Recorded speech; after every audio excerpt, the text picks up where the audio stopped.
first time ever, XCAL Racing comes to Iowa Speedway in Newton, Iowa for exciting, fast-paced racing of 130 plus miles an hour event.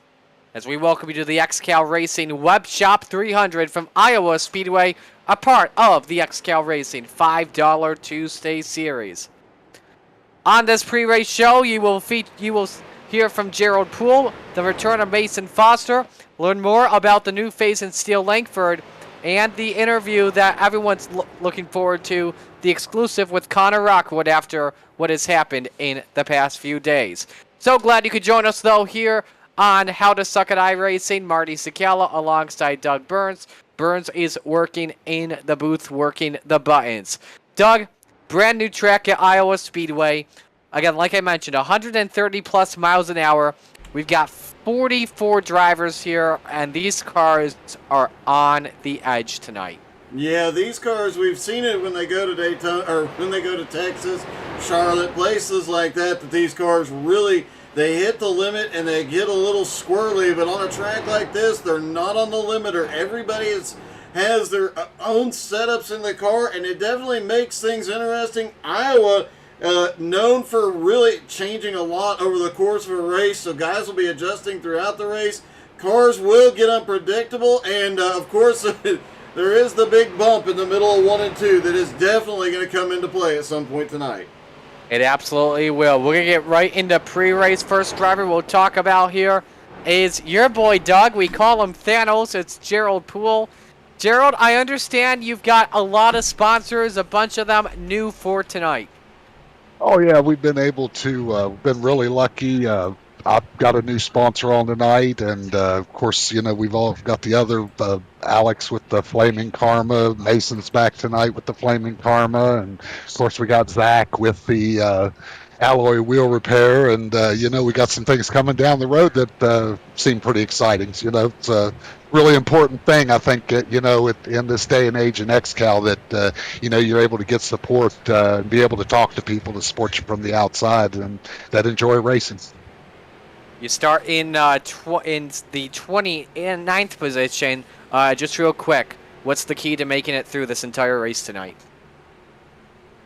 You know, as clean as things have been so far and in the last couple of weeks, I think a lot of it's going to come down to fuel strategy and tires.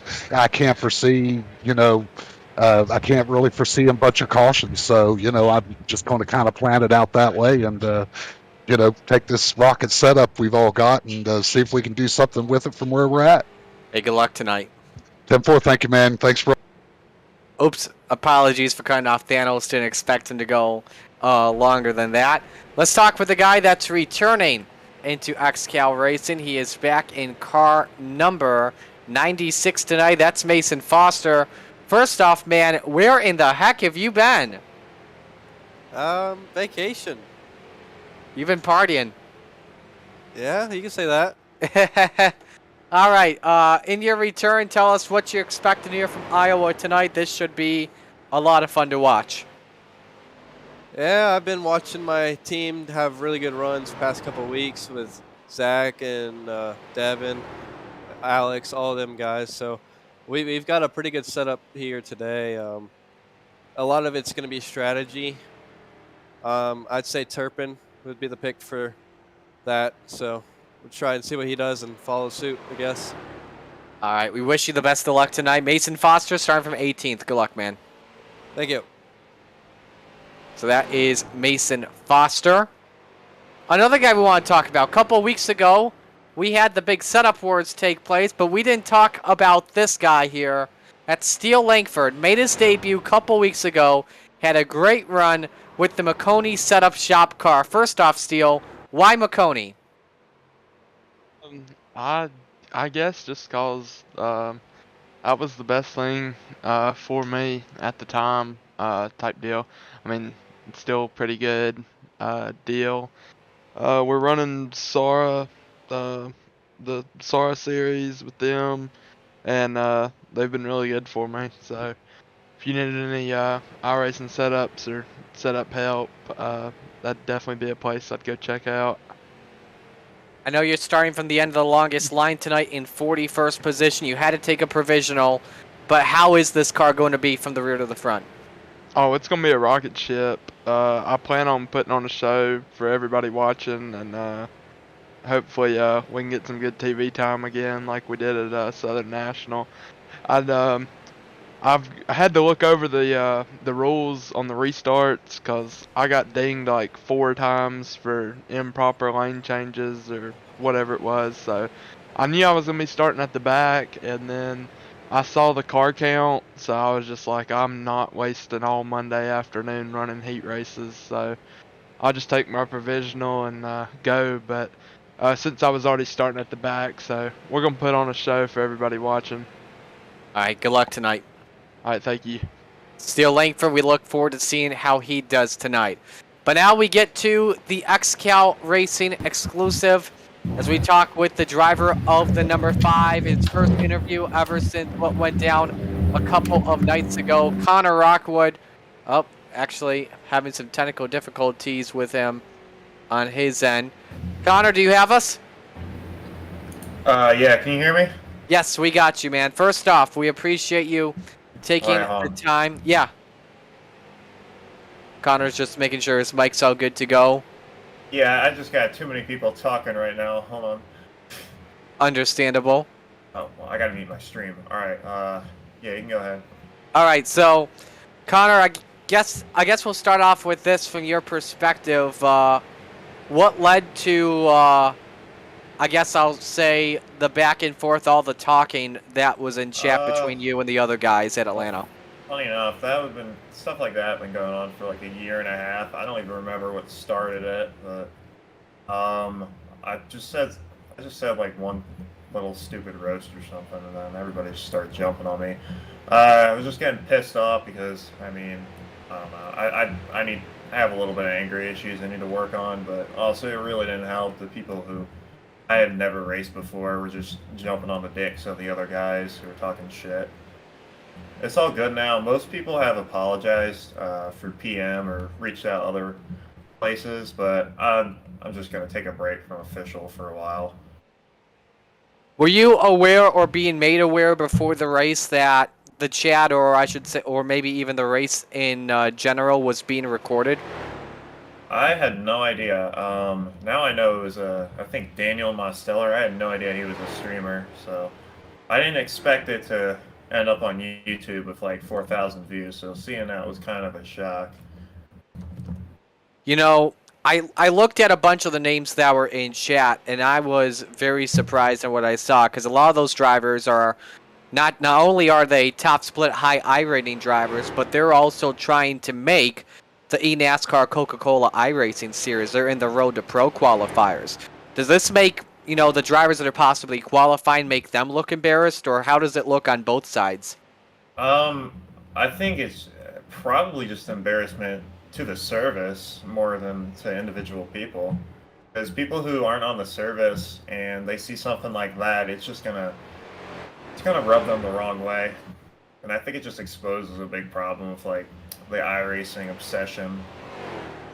Like, And maybe, yeah, go ahead. people they like to hold stats and stuff over their head, and they'll basically just come at you with every insult possible if you're not like the best driver on the service or something.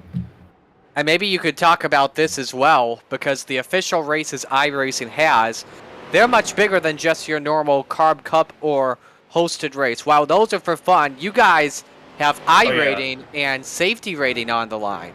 Yeah, So- we're racing for iRating, safety rating, all that. I mean, it's just an A fix, so in the long term it doesn't matter, but some people are just trying to grind their iRating up and to get into the Pro Series. So, I mean, it wasn't a wreck or anything that started it, but if somebody gets in a wreck, they're probably going to get pissed off just because, like, in those kind of splits, finishing in the back, probably lose over 100 iRating. That takes a couple races to make up. I mean, not that I worry too much about iRating, but I know there are tons of people in the service who definitely worry about it way too much. I know the guys that were messing around with you, they apologized with you. Did you talk with anyone after the video came out that was on your side, obviously, besides the XCAL Racing drivers? Yeah, a couple people, some people I'd never even heard of reached out to me on Instagram, Discord, and just I don't think anybody reached out to me on Reddit though. Just asking about the incident, like saying that they feel bad for me and shit like that shouldn't be happening. All right. I did see a tweet, by the way, in something that was on the top of Twitter after doing some research. Kevin McAdams had said in a tweet that the parties were abhorrent and disgusting, and they are a repeat offender, I should say. And obviously, you said they've done this before, and iRacing is supposed to be an enjoyable experience for everyone, and this wasn't. How do you look at that now? And I mean, if it's gone away from your mind, why is iRacing still enjoyable today? I'm not trying to say I'm not trying to kick you off the server or anything like that. I'm just asking, for the general public why it's still a good experience.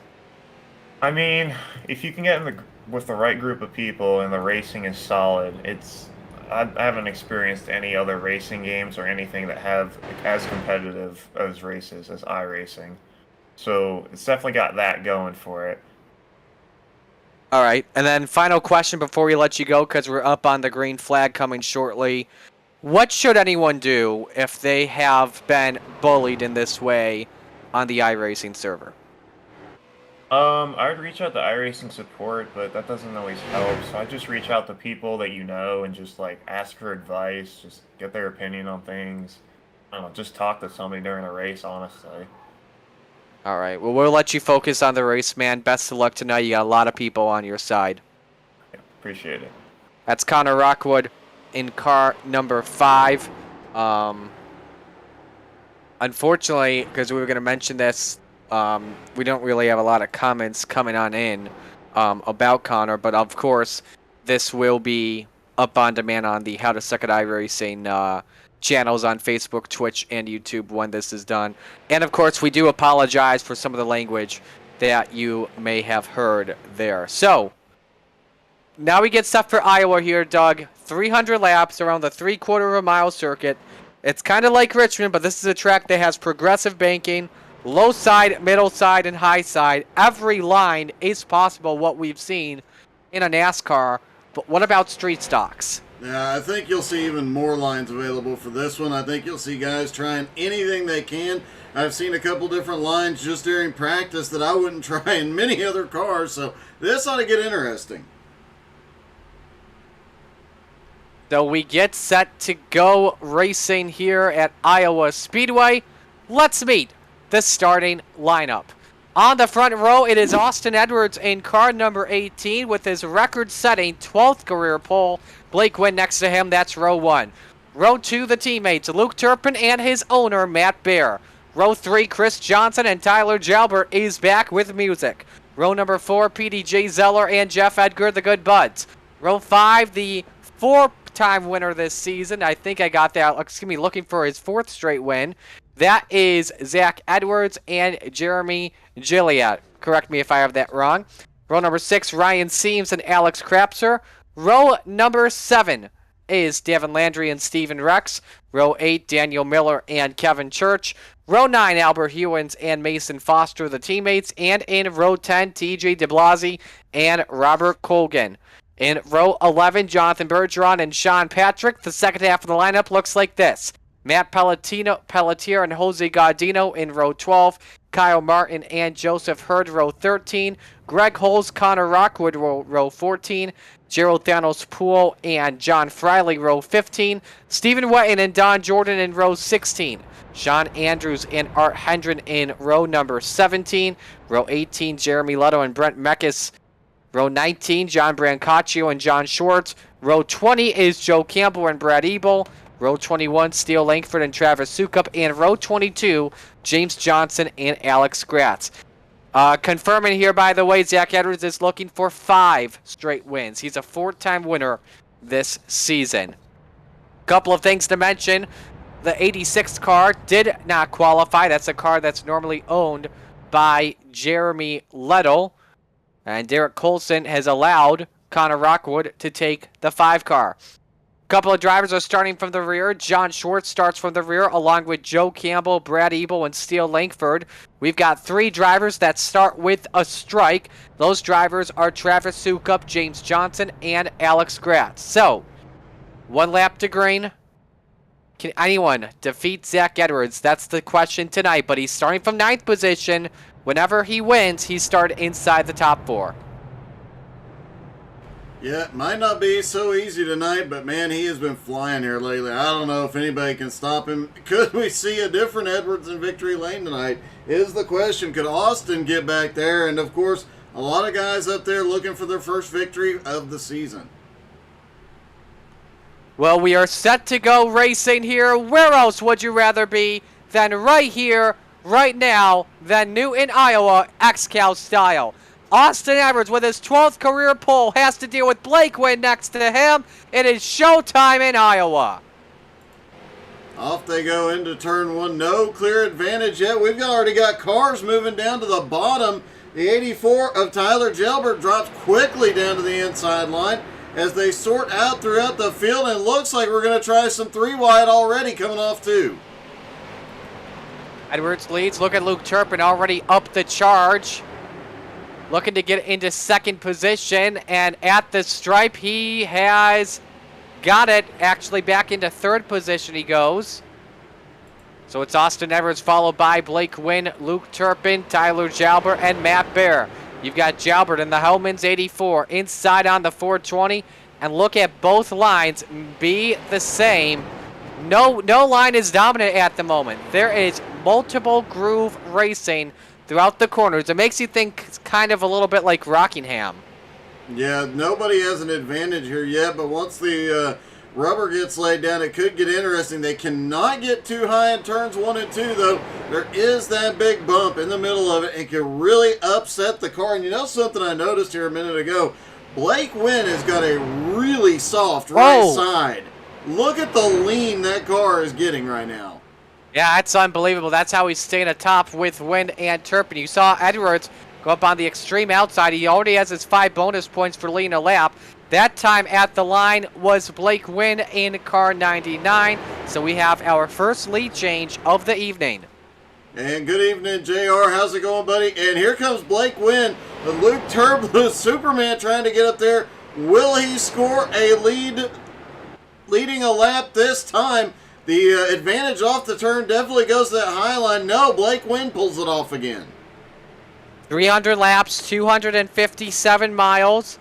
The fuel window between 40 to 50 laps. Yes, it looks like a super speedway race, but keep in mind, these are open setups still because it is under a 1.5 mile track. One driver already on the charge, Kyle McRecken Martin in the 48, up 7 spots into 18th. At the line there was Luke Turpin. He takes the lead there, gets his 5 bonus points. Turpin gains some help from Austin Edwards. Chris Johnson working behind the 99 of Blake Wynn. Chris had been out for a couple of weeks, had I believe it was a 3-week suspension, coming back with a hard charge here and a slightly different paint scheme tonight. Oh, he got loose there off of turn number 4, nearly got into Luke Turpin. Oh, Turpin comes up into 1. Watch that closely maybe in the late stages of the race if we do get a late race restart. Potentially some side drafting could happen. I think everyone would love to see that happen at the end, Doug. Yeah, these guys definitely want to get everything they can. They're trying out the side draft. I saw a lot of drivers practicing drafting, side drafting, regular drafting. I saw some bump drafting down the back straightaway earlier in practice. I will not be surprised if this comes down to a late race pass due to the draft. Chris Johnson now trying to challenge the inside on Blake Wynn. The 99 tried to put the block in turn number 3. Does not work. Blake Wynn's got the preferred exit and continues to lead. Matt Bear 3rd. Tyler Jalbert in 4th. Luke Turpin is 5th. PDJ Zeller in a silver Chrome 00, who, by the way, is making his 35th start, 35th start, 35th start, 35th start, 35th start. He told me to say it 40 times tonight, so. Please don't. In all fairness, yeah. In all fairness, we're not going to do it 40 times tonight. Interesting note, just watching, Blake Wynn has got more lean than anybody else right now. Oh, that's contact! Chris Johnson gets into the bumper of Blake Wynn. Johnson goes on the attack. Bear and Jalbert in third and fourth in case the leaders mess up. They're trying to pounce. I think Bear might have gotten into the bumper on Johnson, just gave him a little tap, and that was the end result. But that lean that Blake Wynn has is making him extremely fast, but the tire wear has got to be brutal right now. I don't know that car will survive a full run without just eating the tires alive. I'm wondering how he's going to be late in a run. It's going to be really interesting when we get to the later parts of before we have our first pit stops in the race between lap 40 to lap 50, if he's going to lose a lot of time, or in what regard will that be? Johnson still playing in there, but Matt Bear's on the attack, looking to go the easier way around for second position. It's interesting. I'm noticing you've got guys like Blake Wynn with that soft right side, and somebody like Matt Bear has an extremely stiff right side and is almost drifting it through the turns right now as until the tires come up to temperature. It's an interesting disparity between the setups. It'll be really interesting to see which one is faster at the end of the night. It seems like with Chris Johnson, he's doing better on the entrance of the corners. However, though, because he's got no help like what Blake Wynn has, that's why he's not able to get 5 bonus points at the stripe just yet. I would imagine Chris will find a way any time now to get up there and get that 5 bonus points, but man, he is having to fight this battle alone when he really needs some drafting help. And I did see Jalbert and Matt Bear practicing the draft together during practice, so I would imagine those two have figured something out here. Should mention, by the way, as well, Chris Johnson is looking for his first top 10 this season. His best finished on the year, 23rd spot at South Boston on April 19th. That group led by Luke Turpin losing a little bit of touch, now 0.4 of a second back. Further back in the field, Kyle McRecken Martin now up into 13th and continues his march forward. And where is Connor Rockwood? Up, looks like 7 spots now into 21st, and he is in the middle 3 wide picking up positions. That's Jonathan Bergeron on the bottom, Matt Pelletier up on the top side. A big hello to Chris Bernier. Watching, says Grandma's watching, go number 27. Ooh, that's a little tight off in the center of the corner. And look at Colgan trying to slam the door. Oh, he gets turned off of Albert Hewins. They keep it straight. Everyone trying to duck and weave their way through. Andrews gets loose. Up on the 94 he goes. Andrews gets put up in the wall thanks to the 94. And now it's calamity at turn number 4. Caution flag is out. Stephen Wetton got turned around. Looks like Sean Andrews got caught in something too. That was a wreck that lasted half a lap. It took half a lap before the caution flew as you look at the Flaming Karma Paint Shop replay. Sean Andrews, what a save. He got turned, managed to get down to that road just outside of pit road and keep going. Let's take a look at Brad Ebel here. A lot of guys back behind, just the track closed up so quickly. Brad Ebel manages to get down on the grass and survive. Stephen Wetton involved in this one as well. They started checking up. It was 3 and 4 wide all over the track. The 23 gets caught up in the middle of that mess. And Stephen Wetton may have gotten the worst of that whole incident. I think it was probably both Wetton and Albert Hewins. That's a hard shot for the 55 into that safer barrier. Leaders are in pit road, by the way, Doug. They are looking for, trying to get the replay on Albie here.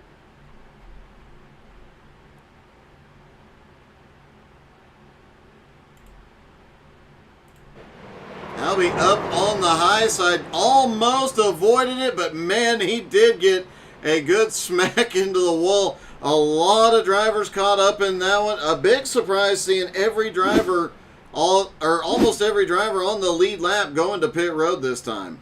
Big overshoot from Chris Johnson coming into his box. That will cost him many spots on the exit of pit road. We did have 2 drivers stay out.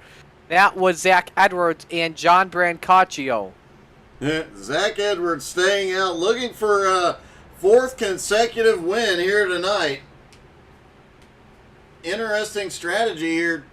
18 laps in, everybody else hitting pit road for fuel and tires. Correction, by the way, it's his 5th. It would be his 5th straight as Zach Edwards comes into pit road. Now you really got to wonder about that, waiting to come in till everybody else has. I think he was hoping that Johnny B would come in, so Brancaccio gets his first lap led in this race, and will get his 5 bonus points. For Johnny B, these are actually the first laps that he has led all season long, so good to see the 062 out in the front. After pit stops, Matt Bear coming out in 2nd, Blake Wynn now in 3rd, Austin back in 4th, and Tyler Jalbert in 5th. Chris Johnson all the way back to 14th position after he completely overshot his pit box. That cost him a ton of time. I seriously doubt he's going to be back there for very long, but look who's right in front of him, up 5 spots already in his return. Mason Foster now up to 13th. I think Kyle McRecken Martin is going to have to be watched closely. He's up 13 spots into 12th now. 1 lap to green. This will be an this should be extended because we've got a black flag on the 04 for causing the spin on the 15. They should be going to green instantly at the moment. While we do have 2 guys coming into pit, John Brancaccio got his car into pit road. That puts Matt Bear out into the race lead. Bear and Win on row number 1. Tyler Jalbert, Austin Edwards in row 2. PDJ Zeller and Jeff Edgar row 3. Luke Turpin, Devin Landry row 4. Ryan Seaves and Alex Krebs round out the top 10.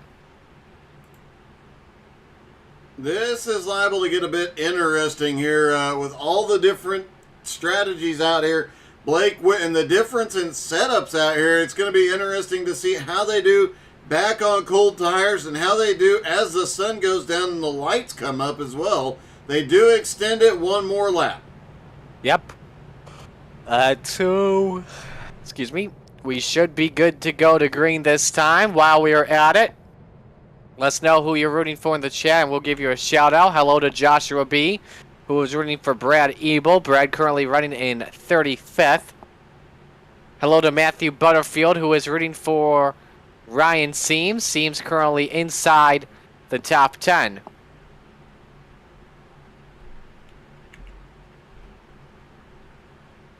So we're doubled up. Field looks nice and tight.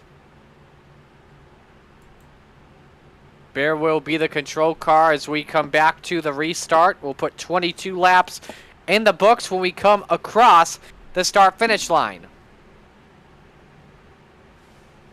First caution coming out just around lap number 16. As he fires, we're back to green. Matt fires immediately as soon as he can, gets a big jump on Blake Wynn. He obviously saw how fast Blake was on the high side on that at the start of the race, so you had to get out front early, try and lead as many laps as possible here. Ooh, hang on, Blake. Nearly got in the wall off at turn number 2 like he overdrove it on the exit. But now the question is, with the gap that Matt Bear has, could he be too far ahead? He could definitely get run down very easily, but only if these guys get single file. Oh, Austin barely finds a hole there to move up into 4th, but man, if they get single file like they're doing, he and Matt Bear could be in trouble. Blake Wynn could get a massive run here with a little help from behind. That's 35th start driver PDJ Zeller. That gave him the gap just in front. They are running 4th and 5th respectively. Luke Turpin and Devin Landry go at it for 7th spot on the track. 3 wide in the middle goes Kyle Martin trying to thread the needle. Kyle is definitely trying to make his way quickly up to the front and he has got a fast car that was so close. Seams got up in the wall there. Almost thought that he may have gotten pushed up from the 960 of Landry, but he keeps his car going. Meanwhile, Matt Bear still in front of Blake Wynn. Tyler Jabber, who, by the way, making his 30th start of the evening. Congratulations to him on that. We also have 2 drivers making their debuts. We've got Daniel Gillette. Daniel currently running, if I'm looking on my end. Oh, excuse me, Jeremy Gillette, rather. Currently running in 16th position. Then we've got Joseph Hurd. And if I'm looking at Hurd correctly, I do not see him on my end. 27th as of right now. Yep, you got it. There's too many drivers here. I'm kidding, I'm kidding. Kyle Martin on Devin Landry for 8th position. They're all trying to get by Jeff Edgar, and the battle for the lead is on. Here goes Blake Wynn around the outside. Does he have the help? He tries to get to from Jalbert. Wynn comes up to block. I don't think Wynn's going to be able to hold that lead very long. He gets past Matt Bear fairly easily, but I think as this race wears on, the way that car is running, I can't see him having long run speed. He'll be great on the short runs. He'll be able to even possibly pull away, but I don't see him being able to get the job done on a long run here. That car just leaning too much and going to wear the tires, whereas these guys right behind him. Look at this, look at this. Luke Turpin shut the door on Kyle Martin, and Martin was not happy about that. Entering turn number 1, loses a spot to Jeff Edgar. Now back underneath, Jeff Edgar going for 7th place. He gets there, but now he's going to get back up and then make another attempt at Luke Turpin. It's going to be, it's going to get a little exciting. Oh, he gets right into Turpin's bumper. That's the first bump in Martinsville Morse code. By the way, behind them, how about Jeff Edgar with one of his best starts of the season? If I recall correctly, by the way, this is his first start inside the top 10, and it is. This is his best start of the season by far. Great job by Edgar. Hopefully he can hold on to it, get a great finish here tonight. Wynn, meanwhile, starting to open up a gap on Tyler Jalbert by a half second. Once again, we talked about the soft right side of the car may not have the long run speed. Remember, we went on a 16-lap run just around before our first caution came out. So it'll be interesting to see what happens. Oh, PDJ Zeller's up in the wall. Looks like he has got it under control, but really slow down the front straightaway. Oh, there was some contact with Luke Turpin for that. And it doesn't look like he has very significant damage. He loses some spots, but he'll be able to start making his way forward. Meanwhile, we've mentioned Luke Turpin a couple of times. Superman definitely being a little bit different here tonight. A little bit more aggression. Double checking the replay, by the way. Turpin did just about wash up the track and got into Zeller and put him into the wall. Here's Turpin and Seams for 8th. Meanwhile, Jeff Edgar managed to get back up to 7th, and McRecken, Kyle Martin, up to 5th now after starting way back in 25th. I do believe this is one of his best runs of the season so far. I believe it is as well. How about Jonathan Bergeron, who was just about mid-pack when that first caution came out, all the way up into the 11th position. Nice start for the 717, and I believe that is also a Don Jordan owned car. Yeah, the Black Sheep Racing car. Look at Turpin once again. Washed up the track, nearly got into Seams. He's got a tight car on entry tonight. I'm wondering if he expected the track to be a lot looser than what he is seeing out here tonight. Hopefully that car comes to him, because every turn he's washing up. He is just constantly opening the door, and that's going to become a problem. Turpin's got to get to the outside. He cannot hold the bottom on the inside, and he's going to cause a bigger issue if he doesn't figure something out quickly. It's a lot like the handling issues that Kyle Larson had at the green flag on lap 1 at Atlanta last Sunday. We got a battle for the lead. Here comes Jalbert off for turn 2. Pulls up to the inside. Can't get the slingshot to work. No, but give him a few laps. I guarantee you Gilbert's going to be in the lead. He is Oh. just, yeah, look, here he comes back down the inside. Matt Bear not far behind. That car looked a little bit loose on the corner exit. And if you listen to his onboard, he's just about letting off the throttle when he enters the corner and gets back on it in the center. Well, he's definitely driving deeper into the corner than the 99 of Blake Wynn, and Matt Bear's there. Oh, Wynn gets loose off turn 4 now. Matt Bear is there to help Gelbert. You can see Bear's just following him. They're 3 wide behind the top 6 as well, with Turpin stuck in the middle. Bergeron down low looking for 8th on the racetrack. Boy, I would You've not got want to be on the incredible high racing. side right now. This is some fantastic racing. It's tough to watch. I wish we had a double box. Have the battle for the race lead, and then this 3 wide battle, which now turns into double fire. Oh my goodness, Steves is going to thread the needle here again. I can't believe Seams stayed on the high side of Turpin as long as he did, because he saw him wash up. Whoa. But now Seams is going to push him up a little bit. And they keep it going. This is some fantastic stuff. Oh, the 131 almost came down and caused an incident here, and he is Seams. Oh! Bergeron is loose. He keeps the foot of the gas, though. Is Mason almost tried to thread the needle and make it 4 wide? Oh, Seams tries to send it nearly towards Turpin.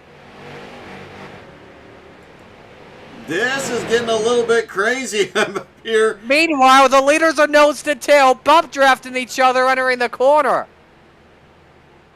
Whoa! Again! I'm willing to bet that Gelbert is just trying to give Blake Wynn a little bit more speed than Wynn wants, trying to get him to wash up the track and open the door. So now our 7-car battle for the race lead. 2 packs. Jeff Fedger at the caboose of this lead pack, and then you got Luke Turpin in the Peloton pack. And Turpin finally breaking free of that group, but man, he still has a massive push coming in mid-turn, and it almost looks like he gets loose, a little loose coming off the turn.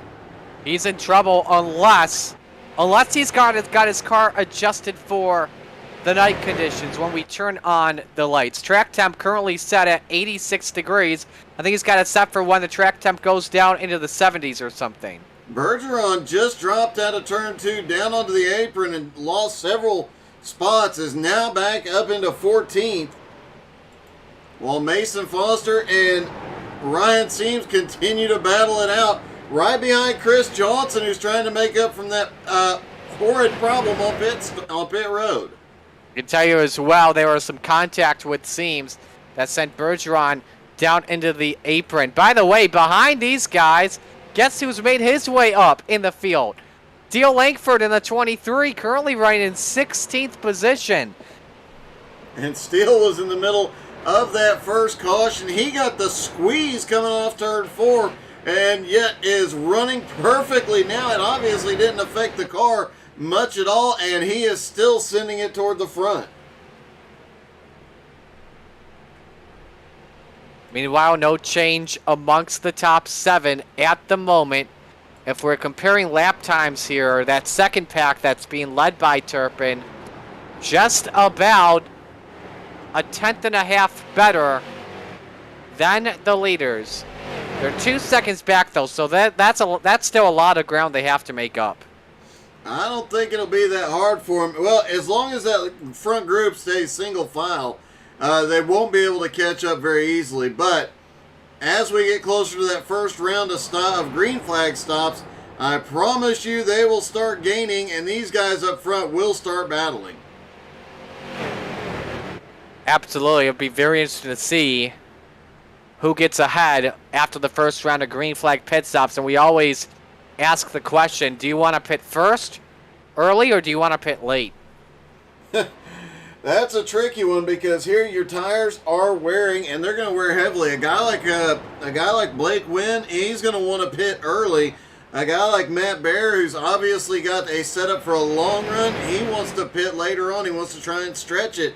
We've heard a lot of drivers we talked to in pre-race that, hey, you know what, this one is going to be, may come down to strategy and fuel mileage.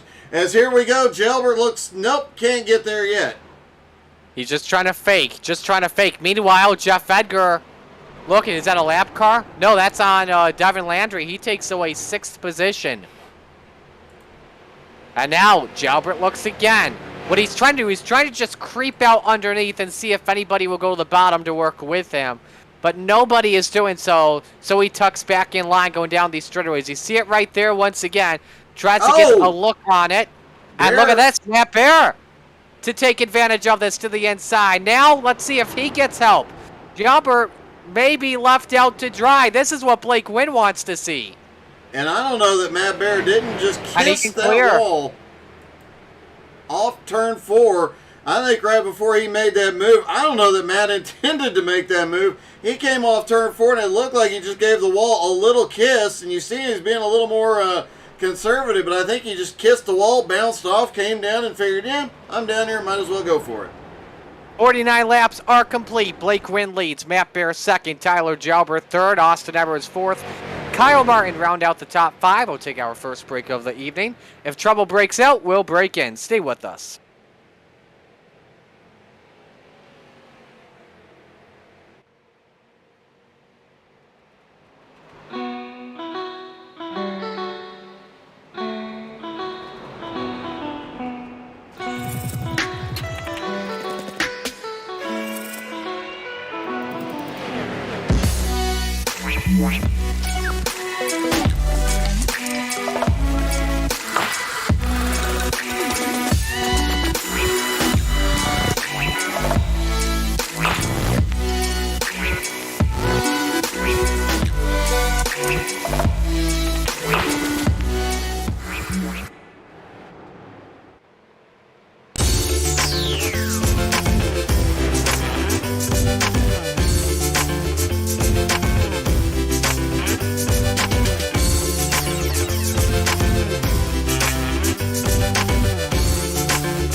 Are you ready to chase the moonlight?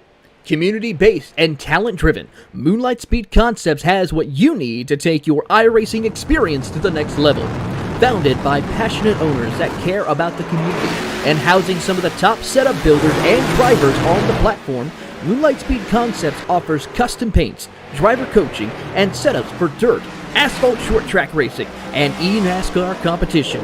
Partnered with top brands in both real world and simulation, follow us on Facebook or visit moonlightspeed.com and find out why these businesses chase the moonlight and why you should too.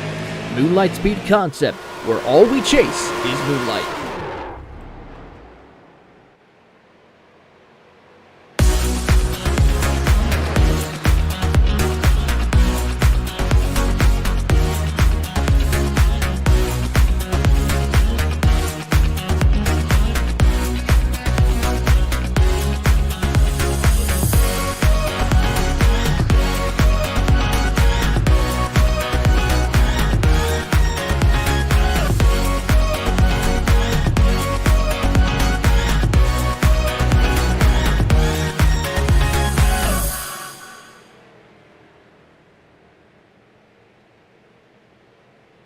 Jeff Edgar is taking no prisoners. Look at him on the charge.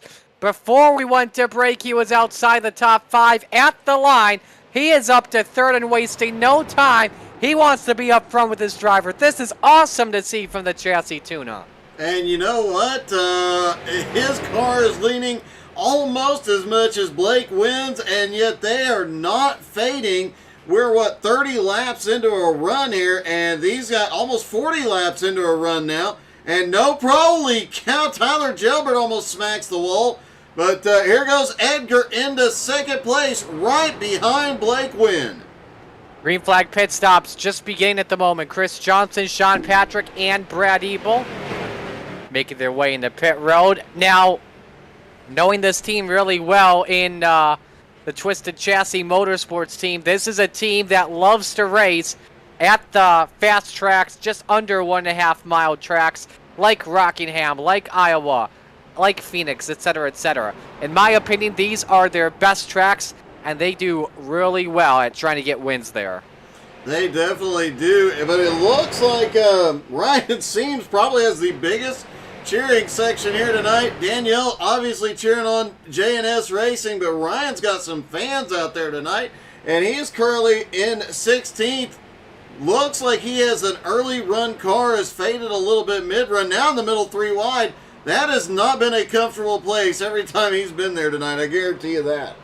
Leader, by the way, has pitted. Jeff Edgar goes out to the race lead. This is awesome to see. His first laps he has led since Thompson. And the most laps he has led this season has been 4 twice, at Thompson and Irwindale. In fact, those are the only laps that he has led races at this season. So this is awesome to see. This will be his season high in laps led this year. Matt Bear, Luke Turpin, Tyler Jalber, all in pit road. We heard a bunch of drivers talk about strategy, fuel mileage, and it looks like Jeff Edgar is coming to pit road, but we heard all that talk about strategy and fuel mileage, but Turpin's one of the first cars on pit road, and I am really confused by that as McRecken goes to the lead. Kyle Martin, for the first time today, goes to the point. Austin Edwards let him go. And if I am correct, those may be the first laps he has led this season. No, he led 2 laps at USA earlier on the year. And so he gets 5 bonus points. This is our 8th lead change of the day. Wow, it's awesome to see Kyle up there having a great run here tonight. He is a short track kind of guy, so not hugely surprised to see him doing so well tonight. But man, it is still just great to see him up there. He is having a great race. Top 10 drivers have yet to pit. Everyone going for 4 tires and fuel. Blake Wynn is making his way past the drivers that have pitted at the moment. Mason Foster, Devin Landry bring the 96 and 960 onto pit road. So now we just have 5 drivers that have yet to stop. And you notice who the 4th place car is? Zach Edwards. And currently in 4th place. He has not been to pit road. He stretched it that first time. Went a lap further than everybody else. Wow, Leto right behind him almost smacks the wall off too. Leto now in 5th. His teammate, by the way, don't forget, is Alex Krapser. And Krapser comes into pit road, so we should expect Zach Edwards. Nope, he goes to the race lead. A lap extra. That's interesting. Could see him making another lap, but Leto got the wall off turn 4. And just like we saw out of Matt Bear earlier, getting that wall just a little bit of a kiss off turn 4 has really paid big dividends. You get quite a run as Leto maybe going... That is not Leto, excuse me. Who is that just went by Zach to unlap himself? That's the 9. That is the 9 car of Kevin Church. Another one of the newcomers. Kevin Church getting himself unlapped. Fastest lap of the race, Jonathan Bergeron, 26:46. The second fastest lap belongs to Connor Rockwood with a 26:53. That is awesome. Zach Edwards is really stretching this. He wants the fresher tires. I'm very interested on this because even though with fresher tires, you may want the horsepower here because we know that the guys like Blake Wynn and Jeff Edgar had softer tires, which means they had a lot more grip, but they're using that up a lot more, but they didn't lose a lot of time. So this is an interesting strategy that Zach Edwards is pulling at the moment as he now comes into pit road. Yep, and that may give the lead for the first time ever to Kevin Church. After a couple laps, he'll come back around, and I do believe he's going to take that lead. This will be an interesting strategy for Kevin Church. Now, he did a 28-second pit stop compared to Blake Wynn, who did a 42-second pit stop. So he took half as much fuel of what Blake Wynn did. So, And right sides only, I guarantee it. that could be the case as well, right sides only. If so, that's a big strategy payer. Currently up 5 seconds on Blake Wynn. For Kevin Church, by the way, this is his second start on the season. Ran it with us last week in his debut and finished 32nd. He's doing a lot better here tonight. Hopefully his strategy pays off. He could be one of the future stars of XCAL. We'll have to see how the remainder of the season goes for him, but a great run so far, and he does take the lead. Kevin Church goes to the point, is our 10th different leader of this race. Honestly, So nearly 1/4 of the field has led a lap here tonight. honestly, at Iowa, you tend to see the field really spread out, but for the most part, you know, once you get back here, the top three, Matt Bear is going by Blake Wynn for second. Yep, he just took second away. Jonathan Bergeron not far behind in fourth, and Luke Turpin leads a pretty decent pack around. We're 70 laps into this thing, and man, the pack is still is starting to form back up.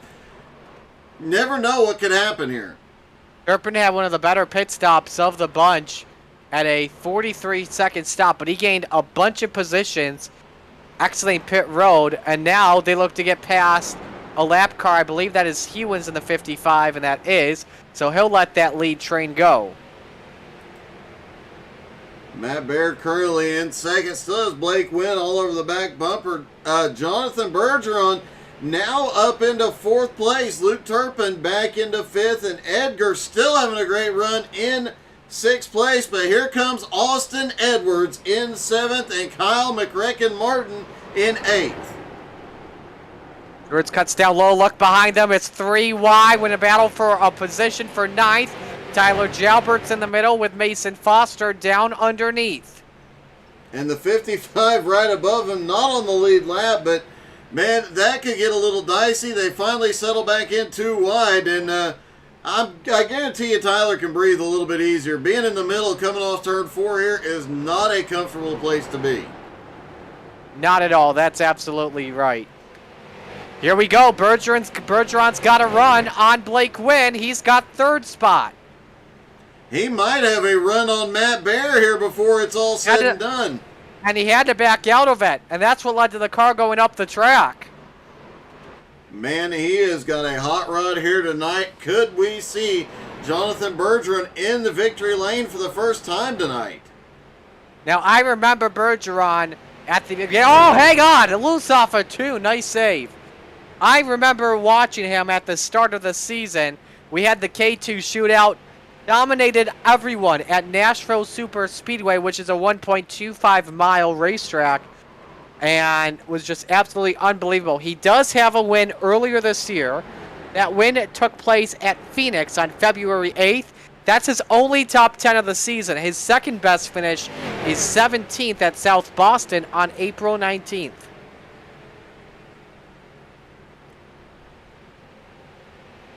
Good battle as well. We've got 3 wide for 16th. Pelletier down low. Landry in the middle. Sean Patrick up top.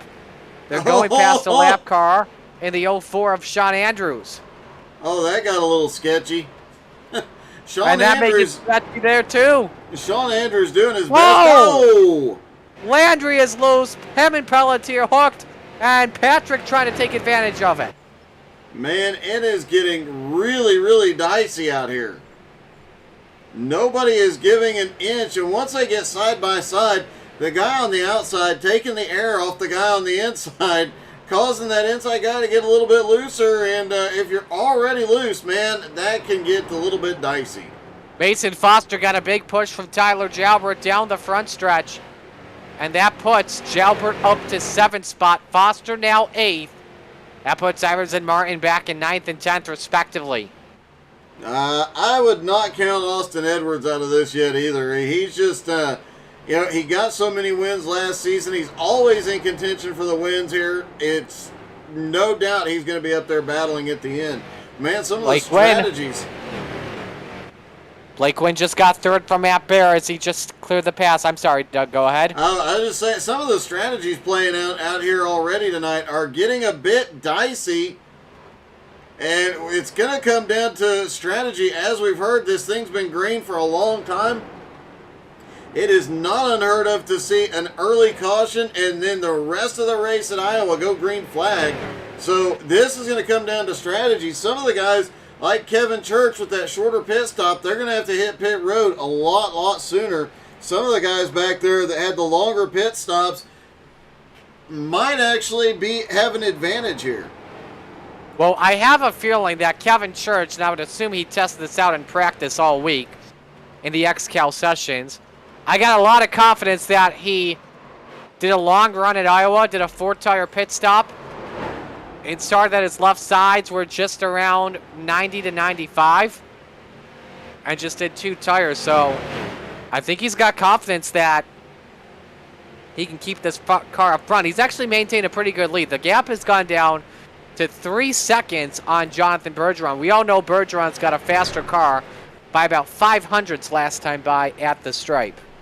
Interesting note, just looking back, Ryan Seams, who was up battling in the top 5 earlier in the race, after pit stops has drifted all the way back to about 23rd. He's battling with the 19 of Greg Holes for 23rd right now. Holes pulling ahead. Ryan definitely needs some adjustments on that car. He had a longer than normal pit stop, but not by a lot, just about a second.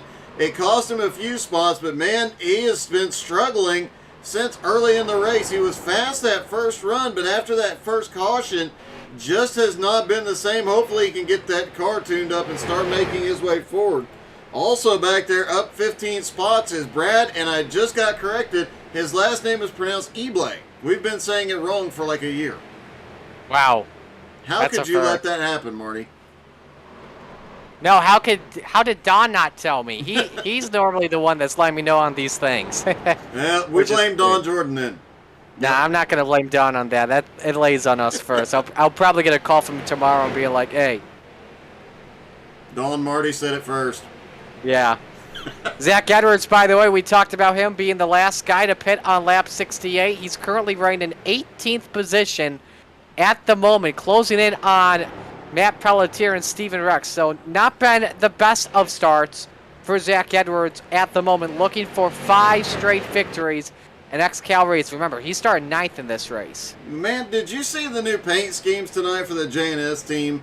I like them. They are awesome. I know Gerald Thanos Poole told me about them, sent me some of the pictures the other day. I was like, dude, those are beautiful. Obviously painted by Flaming Karma Paint Shop, and not getting a lot of replays tonight, so we might as well give them a shout out. But man, look at the 16 of Gerald Thanos Poole. That car is beautiful. The 6 of Zach Edwards is beautiful. Getting a good battle as well for 4th position on track. Matt Bear, who also has a new scheme, battling Luke Turpin. Looks like Bear's car is starting to fade, while Turpin and Edgar's car, maybe even Jalbert, they're starting to get dialed in. Turpin is definitely not pushing up in the middle of the turn anymore. He has made an adjustment on pit road last time. He's got that car fixed, plus the track temperature should be starting to come down just a hair, and wow, Bear's in the wall. And Turpin was able to clear for that position. How about Jeff Edgar? He may take a stab at Turpin for 4th spot. Man, this one's getting wild. I mentioned it earlier, how the pack tends to separate and get drawn out at Iowa. That has not been the case here tonight. Kevin Church gives up the lead. He is on pit road. Bergeron goes to the lead. That is the 11th lead change of this race. And Jonathan Bergeron is out in front by 2.8 seconds on Blake Wynn. So, from the looks of it, it was less fuel for Kevin Church. The strategy does not pay off to bank on a caution. As Sean Andrews gets up in the wall once again, he'll stay up there for Matt Bear and Tyler Jalbert to get by. How does this work with Mason Foster? Maybe that got tight.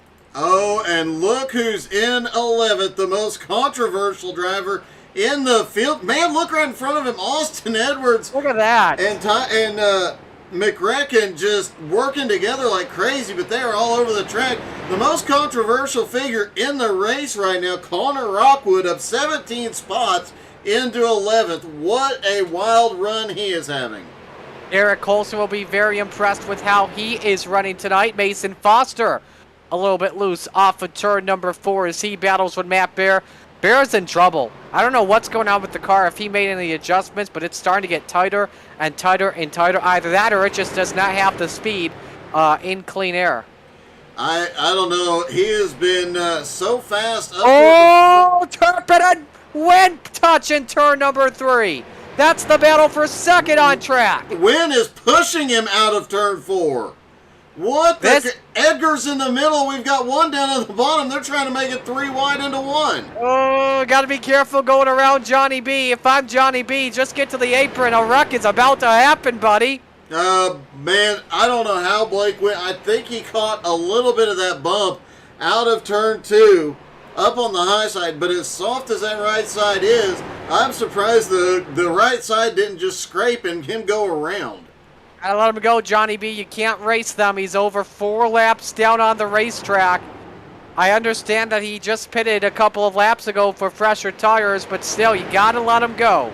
Well, he's trying to, it looked like he tried to move up, but he gets right in front of Blake Wynn, and now here comes the 84 and the 7 back into the fight. Johnny B up to the high side. Oh, Delbert nearly got in the quarter panel of Blake Wynn. Around the outside, the weapon goes into third. I think he did get into the quarter panel. It looked like coming off turn 4, Blake, they were leaning on each other, and wow. These drivers are slipping and sliding around like it's a dirt track that's slick at the moment. This is amazing. I don't think, we talk about the fact that these cars have a lot more grip than what a NASCAR car does, simply for the fact that they've got more downforce, they've got less power, and they've got bigger tires. It looks like there is zero grip in these cars tonight, and they are just sending it into the corner. It's like when you drive, and I know this from experience, a Dirt Pro late model here at Iowa. That's what this looks like. You want to know who's... excuse me. Do you want to know who's got that figured out, though?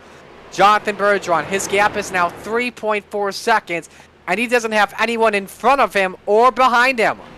No, he has got a lot of clean air. He's got a few minutes before he hits lap traffic, although as fast as he's going, I think he's going to run that lap traffic down rather quickly. Should be seeing pit stops as well in a couple of moments. The majority of the drivers pitted around lap 61, lap 62. The window is 40 to 50 laps. Look at Jeff Edgar.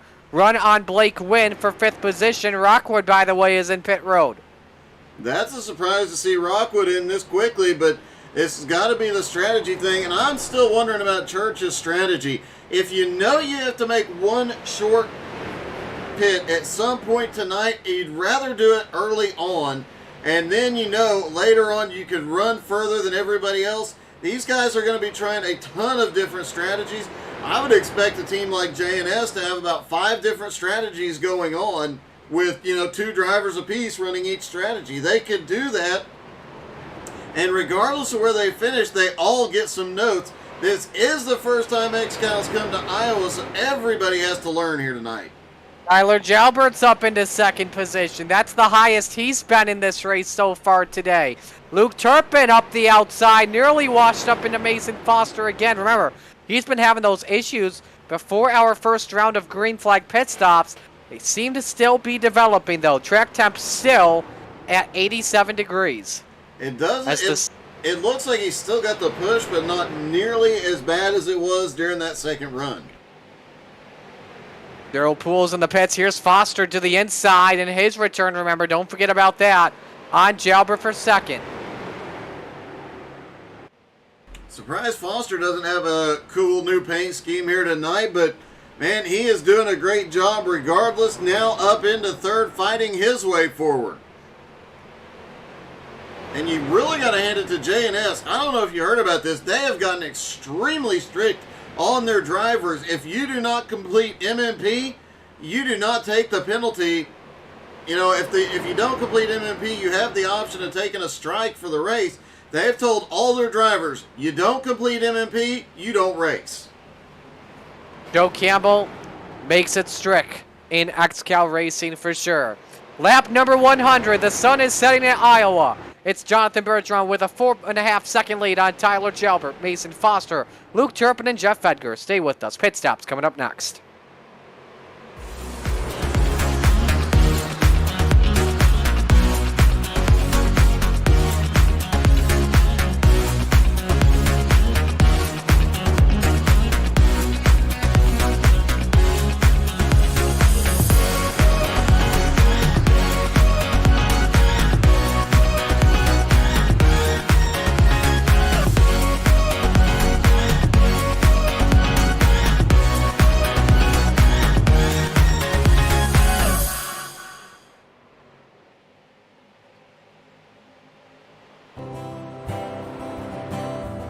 This is my good friend who had cancer when we were really little, and he was able to beat it through early detection. And now he just recently graduated from Santa Clara. This picture's really funny. My dad was diagnosed with cancer my freshman year of high school. Thanks to early detection, he now gets to see me graduate from college.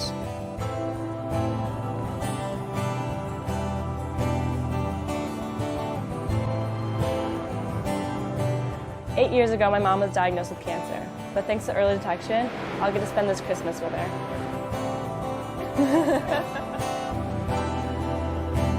My dad was diagnosed with cancer when I was 10, and he passed away soon after. Maybe if we had early detection, he would have been able to be there to walk me down the aisle.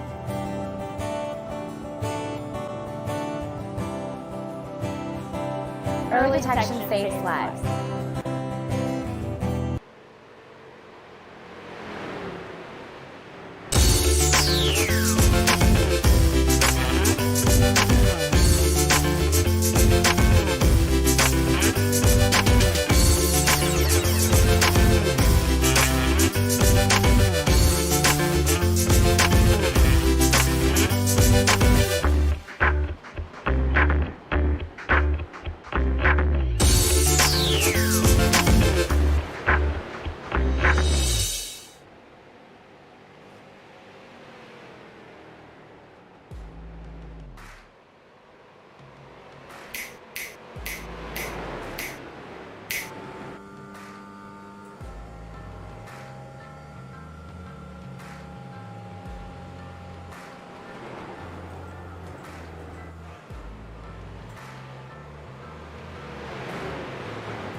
Mason Foster is in pit road. Alex Krapser going to the race lead. The 14th lead change in this race, and I believe this is the first time he has led today as well.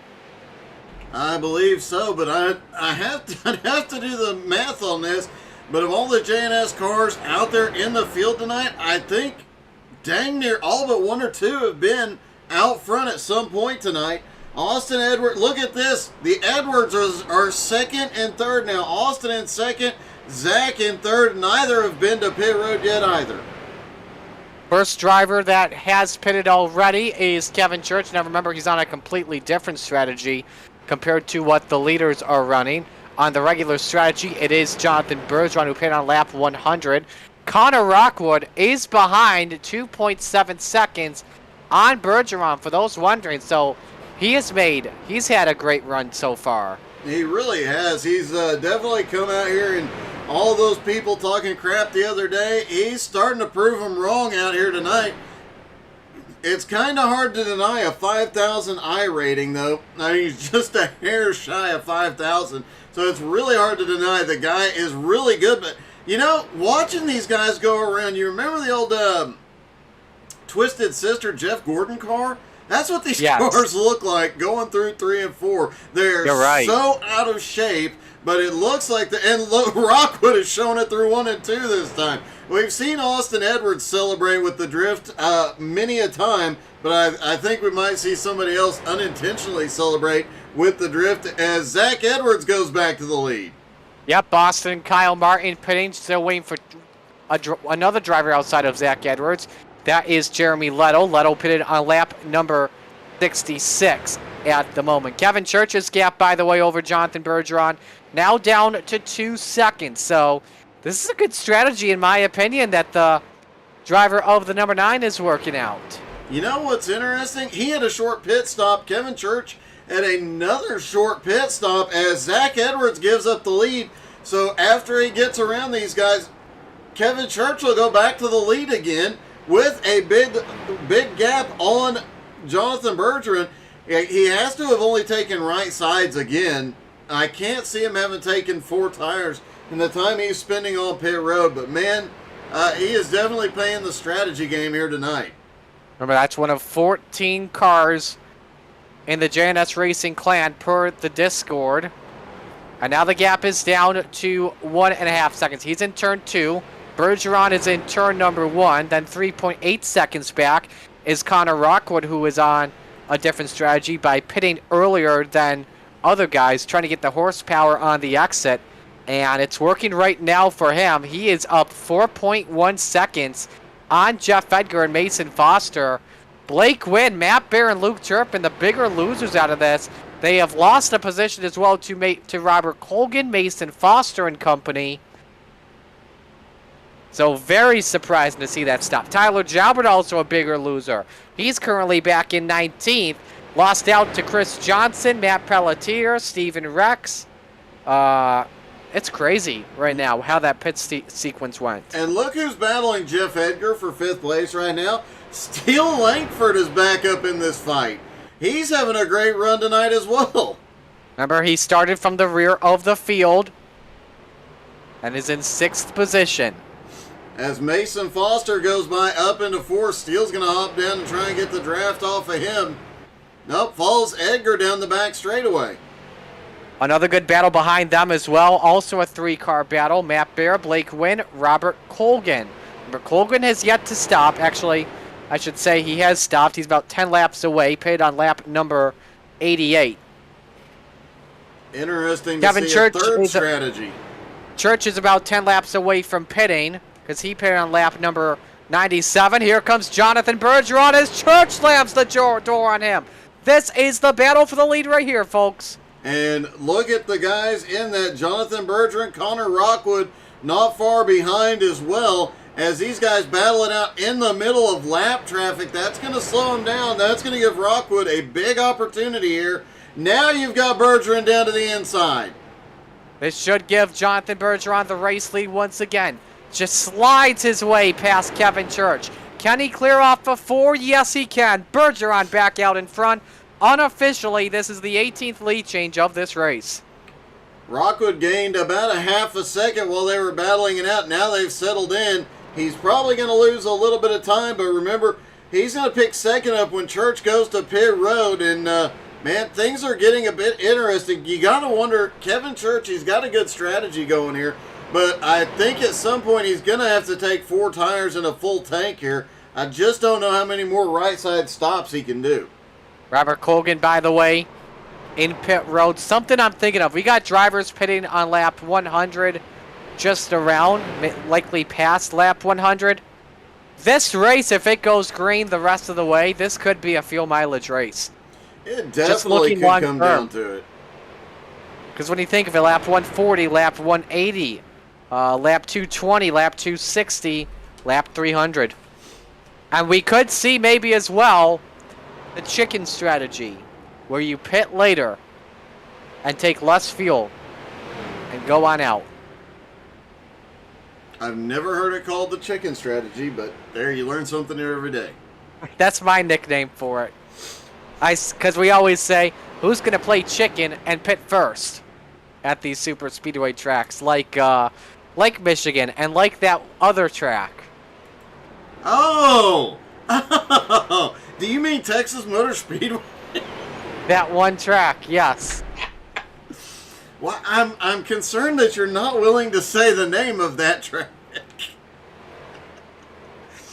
Does it have anything to do with the inside wall of that track reaching out and grabbing you?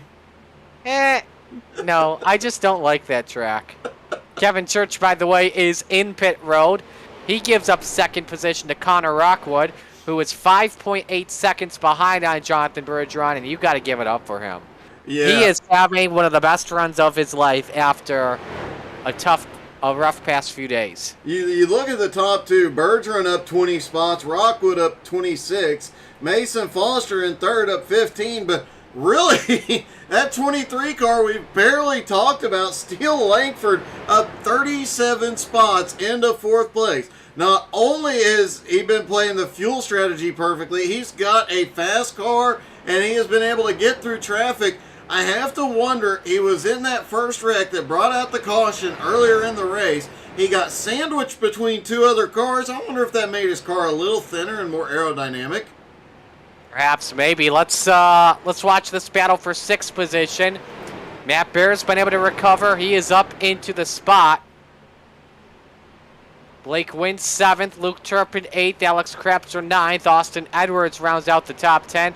All in one single file line as they try to close in on Edgar, Langford, and Foster.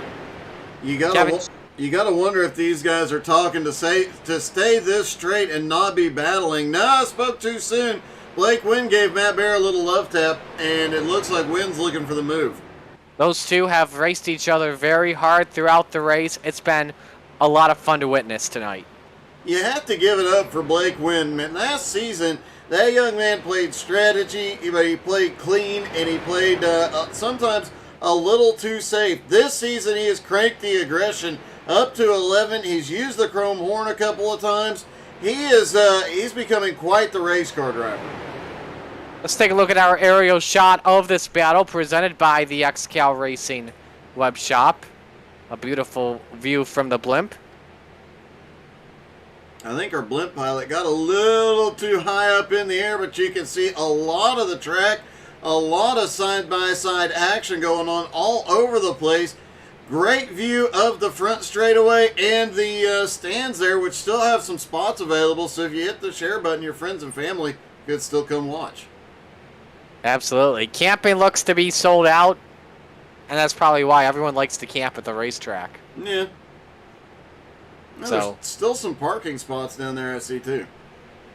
best battle on track is Devin Landry and Tyler Jalbert as they're side-by-side for 18th position. Remember, Jalbert, a rough pit stop, 1:21.13 on pit road as a whole. It was a 42-second pit stop just around there. But remember, that was because, and you missed this while we were side-by-side, I believe, but he spun out coming into pit road. Came in a little bit too hot. It is so easy to overshoot here at Iowa, especially when you consider coming out of turn 4, you're aiming for that, but there's a wall in the middle, and then there's another what looks like pit road on the right side of the wall. If you're not paying close attention, it is very easy, and it happens all the time. Somebody overshoots and goes to the outside of that wall instead of the inside, and then they are screwed for the rest of the race. But if you get it, if you see it late, turn down, and yeah, you can spin really easy. Here we go. This is the battle for 6. Turpin gets by Matt Bear with a slider, washed up the track. Blake Wynn thinking, maybe do I thread the needle? And Turpin had a bad exit. 3 wide maybe into 1. No, Krapser backs out of it. Matt Bear up there on the high side. They are being very careful to not get that bump in the middle of 1 and 2. Man, honestly, I'd love to see one of these cars accidentally get the bump just to see how badly they take it. I didn't get to see anybody take it in practice, so it could get very dicey out there if somebody hits that bump just right. Absolutely. 129 laps are complete as Jonathan Bergeron leads. Let's go through our first full field rundown of the night, presented by How to Suck at iRacing. Jonathan Bergeron, who's had probably the fastest car here without the draft, currently leads with a 7-second lead on Connor Rockwood, who's been the man that's been covered the most. Then in third spot, 1.5 seconds back, it's Mason Foster making his return. Jeff Edgar in fourth with his best run currently of the season thus far, in a battle with McConey setup shop driver Steele Langford in fifth in his second start on the year. Luke Turpin, it's been a wild race for him. He's currently running in sixth position. Alex Krapser in the 29 runs in seventh. Matt Bear and Blake Wynn battle for eighth spot on the racetrack. And then Austin Edwards trying to get a win for the first time in a couple of weeks in 10th spot. Kyle Martin having a great run as well, currently in 11th, one of his better runs tonight. Zach Edwards looking for the 5-peat, running in 12th position. John Schwartz, who took a provisional, is in 13th position. He's been quietly making his way up through the field. Matt Pelletier is in 14th position in a battle with Chris Johnson. James Johnson in the 67 is in the 16th position in a fun battle with Steven Rex. Rex has been having some good runs lately on the year. Devin Landry's been fading a lot from the drop of the green flag. He runs an 18th spot. Tyler Jalbert, after spinning out while trying to pit, he is in 19th. Greg Holes currently runs in the 20th position. Doug? Joseph Hurd, one of the newcomers, currently runs in 21st spot. Sean Patrick quietly sitting back there in 22nd. Newcomer Jeremy Gilliott back in 23rd. Petey, after the incident earlier, obviously has some damage. He has drifted all the way back to 24th. Joe Campbell coming by him in 25th. Jose Godino back in 26th. Gerald Thanos Poole, a rough night for him as well, in 27th. Jeremy Leto back in 28th.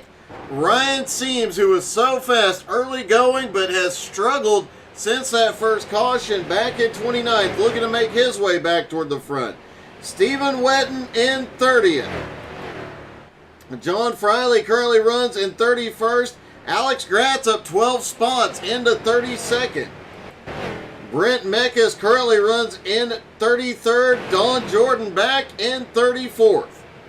Kevin Church trying a different strategy that is not working at the moment, back in 35th. Albie Hewins currently runs in 36th. Robert Colgan currently runs in 37th. Brad Eblay in 38th.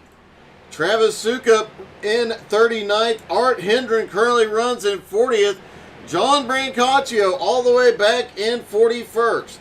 Daniel Miller, TJ DeBlasi, and Sean Andrews all appear to be out of the race.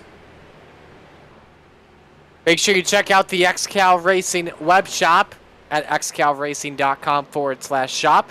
Newest items include an XCAL Racing 2022 print pot holder with a pocket, an XCAL Racing vanity plate, and how about this? This is my favorite thing. I may buy this.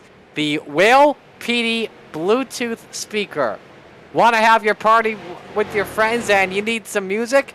Get the Bluetooth speaker. $30. It's cheaper than a Bose. xcalracing.com/shop.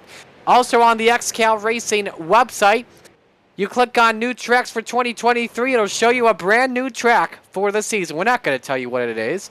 Go to the website to see what it is. And there are no hints whatsoever on that at all. Sim Racer Hub is the official statistician of XCAL Racing that calculates all of our points, wins, top 5s and top 10s, instant points, and a whole lot more. If you own a sim racing league and want it managed, make sure you check out simracerhub.com for information on that. If you want to be an XCAL Racing super fan, become a Patreon. Get exclusive access to the XCAL Racing Discord, Pit Pass, and a whole lot more at patreon.com/XCAL Racing. Must be 18 or older to view our content. Our victory lane is presented by Fuel Factor Ox, where you can consistently save 10 to 20% on fuel, extend the life of your car, and help the world have a cleaner air. It's a comprehensive fuel treatment containing multiple ingredients, each designed for a specific purpose. It's like having superfood for your engine. Using a combo of ingredients that work together to keep your engine clean and running smoother. To purchase Fuel Factor X, make sure you go to mydailychoice.com and search up Fuel Factor X. Absolutely an incredible product. We appreciate all of our sponsors at XCAL Racing for their support. Is the new track a super speedway? Why do you say that? Is it a plate track? No. Huh. Mason Foster, by the way, has taken the race lead as Jonathan Bergeron has brought his car into pit road. Matt Bear hitting pit road now as well. Joseph Hurd on pit road. Tyler Gilbert, Stephen Rex, Matt Pelletier also on pit road. Our next round of green flag stops underway with the guys that are pitting a little bit early. Meanwhile, Mason Foster using some lap cars here to help pick up some momentum, trying to pull away from a hard-charging Steele Langford. But look who's giving Langford a run for his money here tonight. Jeff Edgar was under him for second a moment ago. Once again, the best run Jeff Edgar has had all season. And I bet you this, a lot of fans in chat are pulling for Sweet Cheeks.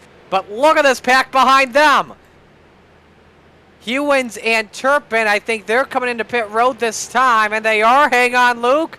In the marbles. Very slippery as those develop on the long run. As Blake Wynn is fourth, Austin Edwards fifth, Kyle Martin, Zach Edwards, all in this pack amongst the front runners. And what a mix, and what an interesting note is that is a pack full of about half Edwards High Performance, half J&S cars. And look at the room they're giving each other. Obviously, the peace treaty well and truly been adhered to here tonight. Blake Wynn and Schwartz is on pit road. Good call there. They come on in pit road speed just around 45 miles an hour. Moving Jeff Edgar up to second by himself, but I think he's coming in this time, and he is. Mason Foster has a lot of lap traffic in front of him. While it is a con that he is getting slower, there is a pro, though, to this. And that is he can save on fuel because he is in the draft, because he doesn't want to bump draft the guys in front. Yeah, and he's got a lot of guys he can ride behind. They were 3 wide for a moment. They were just punching a huge hole in the air. I guarantee you he was not more than 3/4 throttle behind those guys and probably saved a half a lap of fuel over the course of about a lap and a half. So he's saving a lot of fuel when they are battling in front of him, and they are going to battle as much as possible, trying to stay on the lead lap, trying to stay 1 lap down, trying to stay where they are, pick up positions, and get a chance at a wave around if a caution comes out. Good battle on track here for second. Alex Krapser and Austin Edwards. I believe they are working on the same strategy. Last time by, they were a lap apart, but they normally pit just around the same time.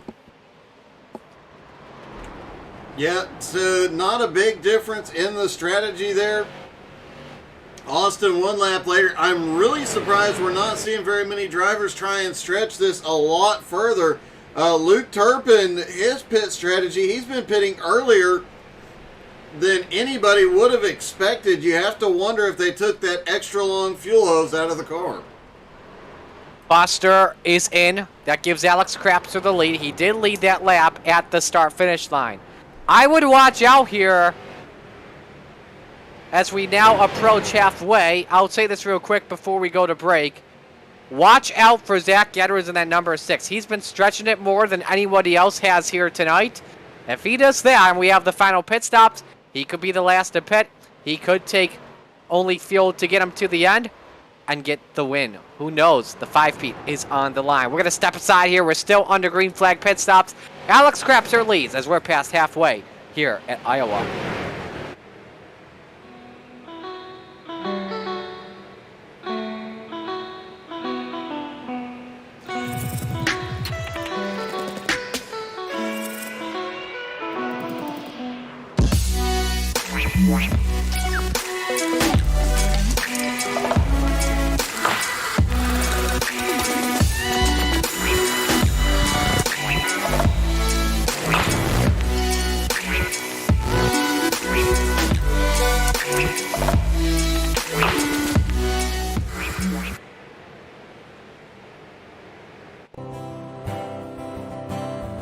This is my good friend who had cancer when we were really little, and he was able to beat it through early detection, and now he just recently graduated from Santa Clara.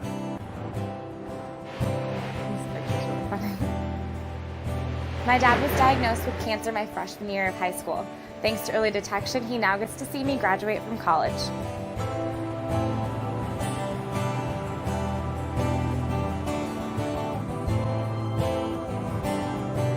"8 years ago, my mom was diagnosed with cancer, but thanks to early detection, I'll get to spend this Christmas with her."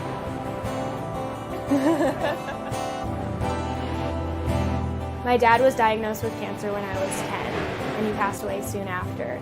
Maybe if we had early detection, he would have been able to be there to walk me down the aisle.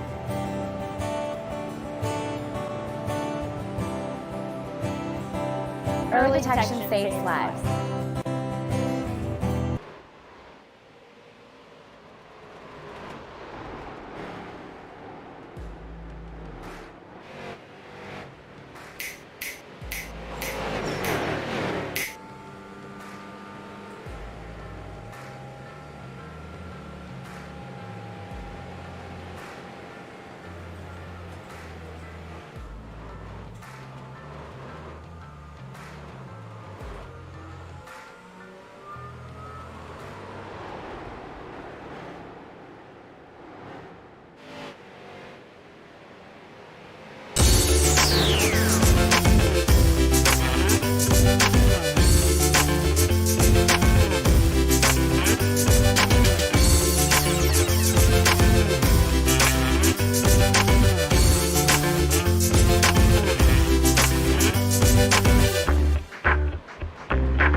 Leaders are in.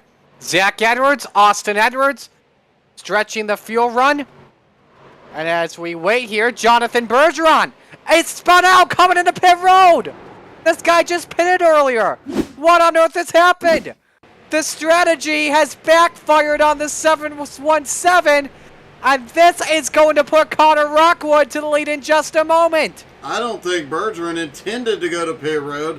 It looked like he just got a little too low. He was already loose going into turn 3. And I think he clipped the apron and went around. This was one of the fastest cars in the field here and had possibly the best chance at winning this race. Now this race has completely changed at this point, and the new leader in this race is going to be, from what we are going to guess, is Mason Foster. He just got past Connor Rockwood for what is now third on the track and likely for the race lead. Yeah, but Rockwood right on his back bumper. Rockwood has had the perfect strategy all night. He's doing an amazing job out here, and especially with his one of his first runs with this group and keeping up with them, doing an amazing job. And I think he'll hold on to Mason Foster, and I think we'll see these two battle again before long. Speaking of battle, look at Luke Turpin and Blake Wynn. That's a good battle for third spot, by the way. I was going to say, imagine if Connor Rockwood wins this race. Foster, nope, never mind, that was a blank. Imagine if Connor Rockwood wins this race. Foster may be out. I don't know. He has not popped back in. He may have had connection issues. Oh my goodness me, Connor Rockwood is in the lead for the first time in this race. And a 3-second lead at the moment. Hopefully Mason will reappear suddenly, but he has already lost a lap in the process of this one. Looking to see where he is. His quality is currently at 30. This man may be out of this race for quality control and will have to reconnect. He has dropped out due to upload package loss. Unbelievable while leading. Mason just lost power in his house. We got the word from Danielle Sargent. And so Connor Rockwood in the dive bomb racing number 5 is in the race lead up 2.5 seconds and could be in contention to give Derek Colson his first ever win as an XCAL owner. That would be Wow. an upset. Wow. And what a story that would be as well. And look who just went by Connor Rockwood on the high side to get a lap back. Bergeron. After that incident on pit road, he is trying to fight his way back, but currently in 32nd. That's a tough time for him at the moment. Let's go back to the battle for second. Luke Turpin, Blake Wynn, Jeff Edgar, and Alex Krapser. Those guys being patient for right now. Yeah, I think they are running down the leaders the leader, I should say, rather quickly. They've gained a half a second on him and continue to do so. I think they might have a gentleman's agreement here to stay single file and try and catch back up to Rockwood. They're going to have to do something if they want a shot at him. These guys are good friends on and off the racetrack. Good battle on track, by the way, for 7th. Let's go behind them. Oh, hang on! Kevin Church just got sideways in the 9. He was in 34th, has to let leaders go. Brilliant save from him. He just pitted on lap 153. Anyway, going back to what we were watching earlier, a battle between Schwartz and Bear for 7th. Schwartz may be contending for hard charger of the race because I do not see Theo Langford in the top 10. He's in 28th position. And Connor Rockwood can get no higher than where he is. And, you know, it is a typical Schwartz kind of race. Didn't talk about him the first half. The second half, he's in the top 10. What a wild beginning to the second half of this race. First, Jonathan Bergeron, a fast car, out of it. Then Mason Foster losing his power. He's now out of it. This is incredible stuff we're seeing. Good battle for... Yeah, go ahead. Anything can happen at any time here. That is for sure. Mason Foster just confirming his power had gone out, and he had that race won. Ah. That's gut-wrenching for the driver of the 96. Battle for 19th. Yeah, go ahead, John.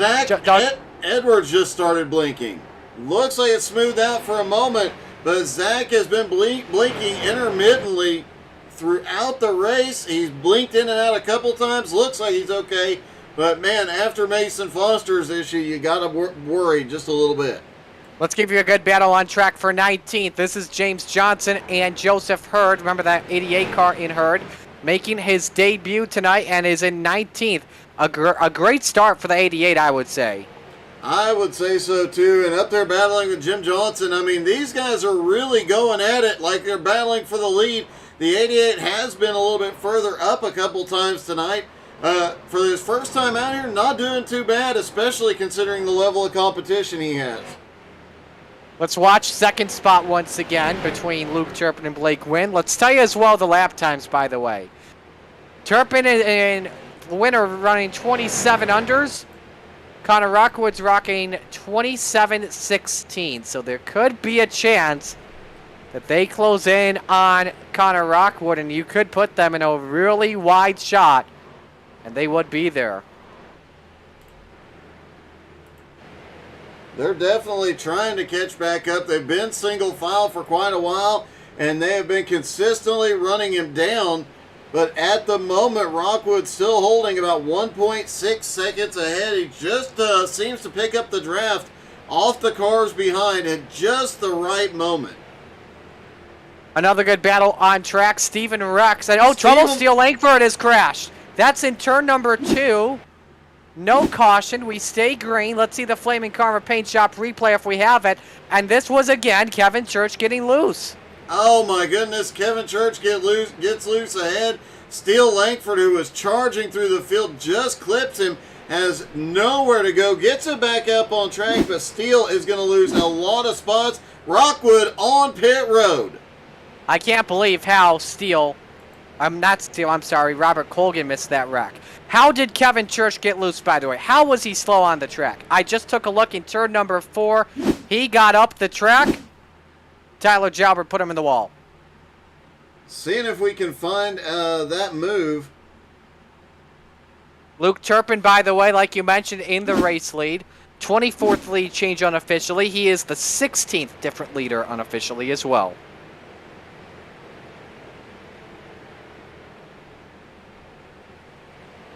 We should expect the rest of the leaders in about 10 laps from now.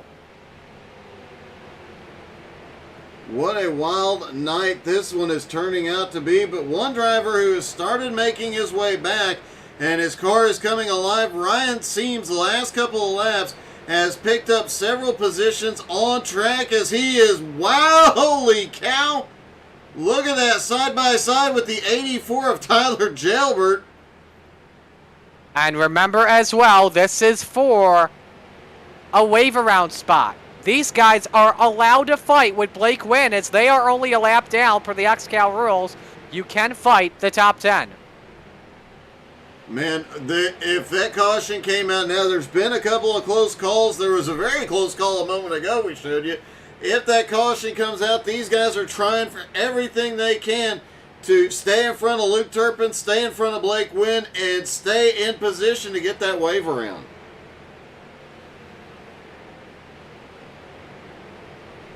Thinking about this at the moment,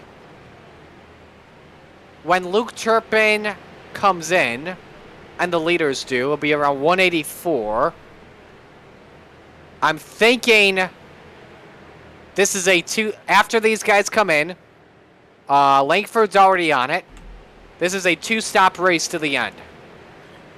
I'm really surprised Luke Turpin has not stretched all night long to try and make his run at the end and have the short pit stop at the very end, or possibly run enough laps early on to not have to make a final stop. We've seen him pull that move off in the past, but man, Luke Turpin's strategy has been completely different all season.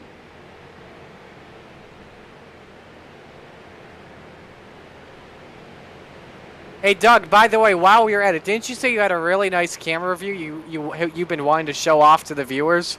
Not at this track, but thanks. Ah, darn it. Battle for the lead's on. Blake Wynn trying to go around the outside of Turpin. Doesn't work.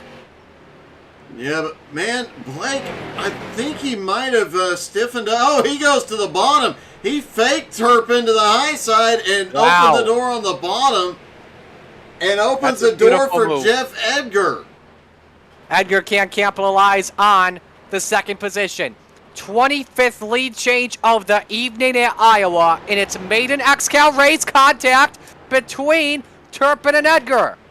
This is getting good. Not only that, look, there's a car getting in the middle of this fight, and he is not a lead lap car. That is the 56. He has been blinking. Wonder if they're letting, if Aaron Hillebush is getting aware of that. We haven't heard him come on the radio and tell anyone to blink yet tonight. Last time we heard him on the radio was when the last caution was taking place. Remember, Blake Wynn's got, taking a look at the stats, by the way, Blake Wynn has one XCAL Racing win this season. That came at Texas in a photo finish. Very good at super speedway-like racing. Remember, he won the butt kicker in last year's All-Star race. And he is showing why he's very fast now on the track once again. And starting to open up a little bit of a gap on Turpin. 0.3 of a second.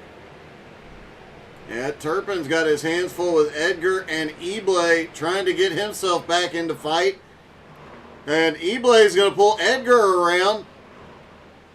This is a bit of an interesting move out of Eblay trying to fight his way back through. To tell you this, by the way, while we are at it, Kevin Church has a meatball flag on the number 9 car. So he was in the pit road after that spin because of that. So Church, who led laps earlier in this race, is currently behind the wall. Good battle for third here. Crapster taking advantage of Edgar here, Doug. That's a heartbreaker for the 9 car, but yeah, Edgar is really... Crapser is coming up under Edgar, and Turpin down on the bottom as well. Coming in.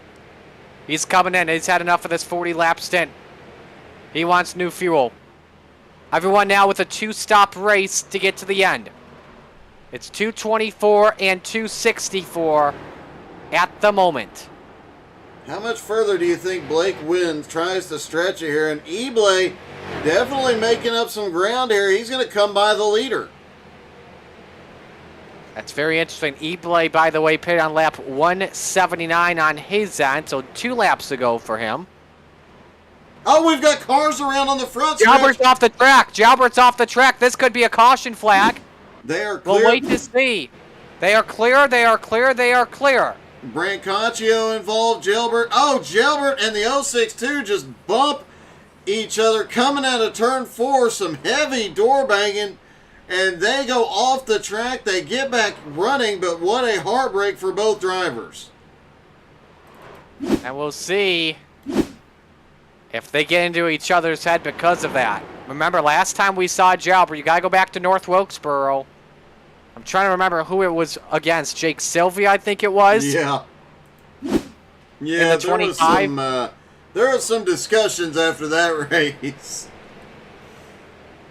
It was interesting. After they banged on each other in 3 and 4, it looked like they were going to be okay. Jalbert just got loose, came down, and took Brancaccio with him.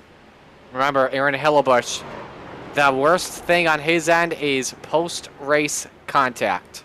Unless it's for the Demolition Derby. The 56 almost lost it right above Alex Crapser. Crapser now to the lead, but the 56 got into the marbles and got the bump in the middle of 1 and 2. That car was way out of shape. Great save by Eblay. To tell you this, by the way, Connor Rockwood still ahead on Luke Turpin by 5.3 seconds. However, though, his tires are 12 laps worse compared to Turpin at the moment. He's still on a 2-stop race, though. It'd be 2:02. Trying to think. Nope, it would be 2:12 and 2:52. Oh, boy. Yeah, Rockwood may not be able to make it on 2 stops. He's in trouble. He's going to have to figure out a way to save some fuel before this thing is over, or he is going to be up a creek without a paddle. 52 laps is what we are looking at. Or excuse me, 48 laps he would have to go to the end. The window is 40 to 50, so there would be a lot of clutching that he would have to do on his after his final stop of the race. Again, this is a free go green to the end of this race. Well, he could split it, go 44 and I think 44 or something like that, and maybe make it a little bit easier on himself, but either way he does it. The only advantage Rockwood has right now, as you see, he's got lap traffic all around him. He can hop in the draft on the cars in front of him, use them for a lap, and then shoot by them. Trying to save some fuel in the Derek Colston number 5 machine as he works his way past the 39.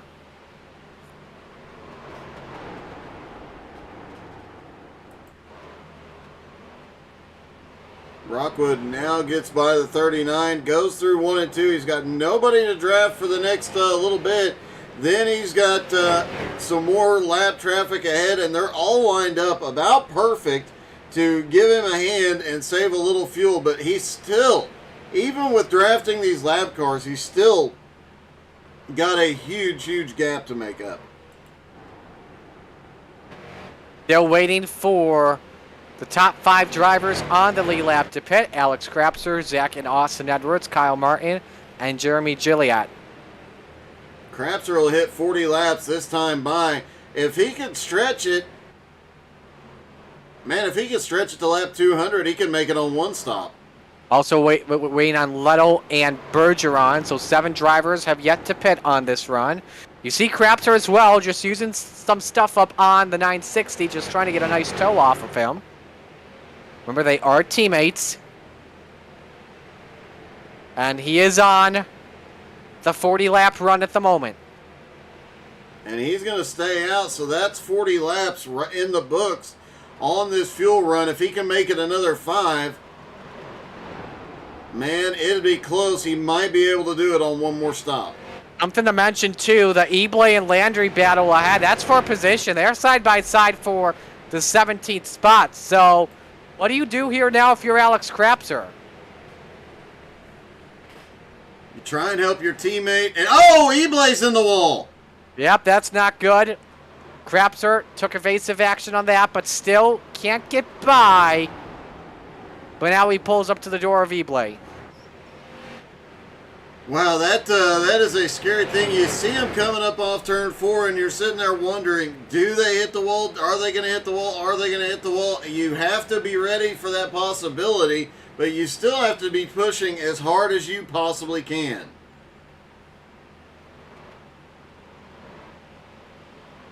So still waiting for those drivers to come in. Once they come in, we will let you know on that. Connor Rockwood with a 3-second lead on Luke Turpin. Then it's Blake Wynn, Jeff Edgar, John Schwartz, Matt Baird. Those are the notable drivers that have already pitted on the track. Also, we're Juliet noting and Austin Edwards and Kyle Martin still out there working together. And they have not been to pit road yet. They pitted on 158 and 157. So they'll be able to go a little bit further too. And Crapser continuing to stretch his fuel mileage.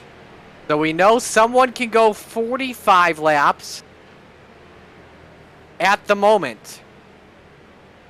If He can go 48, though, watch out for Connor Rockwood here possibly. Could take notes. You know what? I just did it quickly. I think if they can make it to lap 205, they can do it on one more stop. I think so too. But man, oh no, it looks Here like we go. Crapser's coming in. 29 car. In the pit road, Zach Edwards goes to the race lead. Austin Edwards now to second, and Kyle Martin in third, just behind him. And you know these three are very good at saving fuel, but they are definitely, they're battling and trying to save fuel at the same time, and that's a bit of a tricky situation. We'll see what happens here with Zach Edwards blinking right in front of second place, Austin Edwards. See if a warning gets issued out. But right now, nothing at the moment. 100 laps to go. We're waiting on the top 3 to come on in as Zach Edwards leads. Stay with us at Iowa.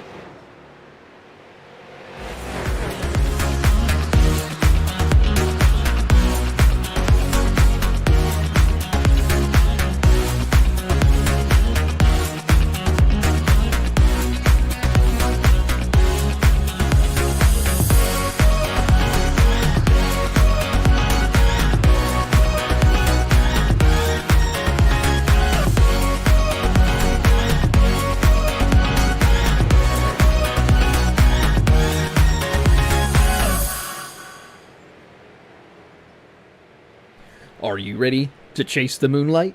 Community-based and talent-driven, Moonlight Speed Concepts has what you need to take your iRacing experience to the next level. Founded by passionate owners that care about the community and housing some of the top setup builders and drivers on the platform, Moonlight Speed Concepts offers custom paints, driver coaching, and setups for dirt, asphalt short track racing, and eNASCAR competition. Partnered with top brands in both real world and simulation. Follow us on Facebook or visit moonlightspeed.com and find out why these businesses chase the moonlight and why you should too. Moonlight Speed Concept, where all we chase is moonlight.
Kyle Martin goes to the race lead with the EHP drivers 1 and 2 in front of Connor Rockwood.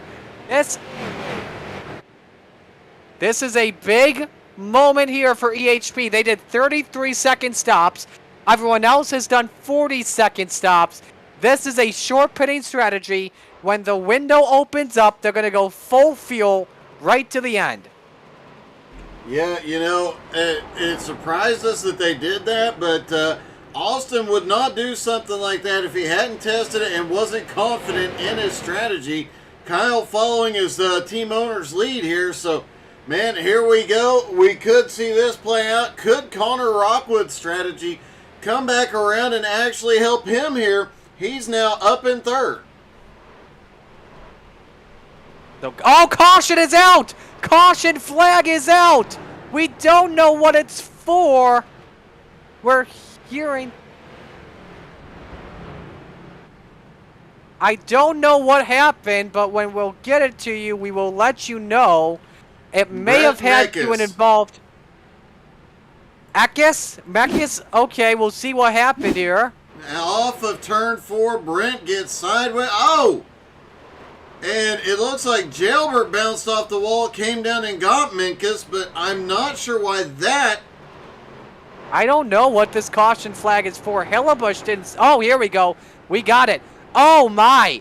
Kevin Church got payback on Tyler Jalbert. That is intentional contact, clearly. Went up the racetrack and dumped Tyler Jalbert. Oh, my goodness. That is going to be a bad... warning for Kevin Church. If that could be a disqualification. I wouldn't be surprised if it was. I don't think it will be, but I think though it will be an EOL for the next few races and with a strike. We'll see what the ruling is, but leaders are in pit road. Oh, he did. He just drove into Jailbert. And they're still next to each other. Focus Live here. They are still next to each other. Oh, he is coming to pit road. But there was clearly intentional contact there, and they have disqualified Kevin Church from the race. Zach Edwards, the only driver staying out at the moment, out of the top 10. Everybody else goes to pit road. Devin Landry stays out. Greg Holes, Joseph Hurd, all staying out. So, Kevin Church getting disqualified from the race. And you know Joe Campbell and Danny Sargent will be furious at the driver of the 9. And that's unfortunate. This was a guy that had an incredible day going. And then got up in the wall with contact from Tyler Jalbert. And they are next. Nope, sorry, they're not next to each other. But that's a shame. That really is a shame to see that stupidity happen. Yeah, it isn't even one you can really deny because it was obvious he made a right-hand turn trying to get into Jailbert. He just missed. I mean, he barely grazed the back bumper. If you're going to do it intentionally, make it count or don't do it at all. Really, just don't do it. It's not worth it. Save it for the demo derby after the race. It's absolutely sad. Only our second caution of the race. Expect this to go green to the end. And it will put 3 more drivers back on the lead lap waiting to see who it's going to be. So intentional contact is, per D2.1, disqualified for the remainder of the feature. The infraction is going to be reviewed after the race by race control. They'll have, I would assume the owners of that number. Maybe the driver too. And judgment is final and unappealable.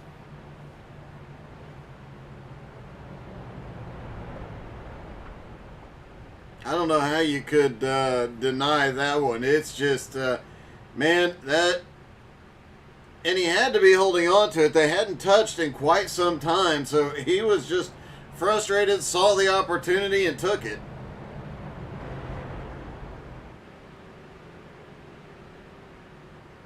Austin Edwards did come back in. Kyle Martin did as well. Both topping off on fuel and back up at the front. So as we recap what happened under the caution, we've got 3 waiver rounds. Jeremy Leto, Jose Gaudino, and Ryan Seams. Hey, Ryan Seams back in the top 20 and back on the lead lap, and he has gotten that car the last little bit. He has gotten that car dialed in a little bit better. We could see him start making his way back toward the front. This thing is far from over, and anybody on the lead lap still has a shot. So,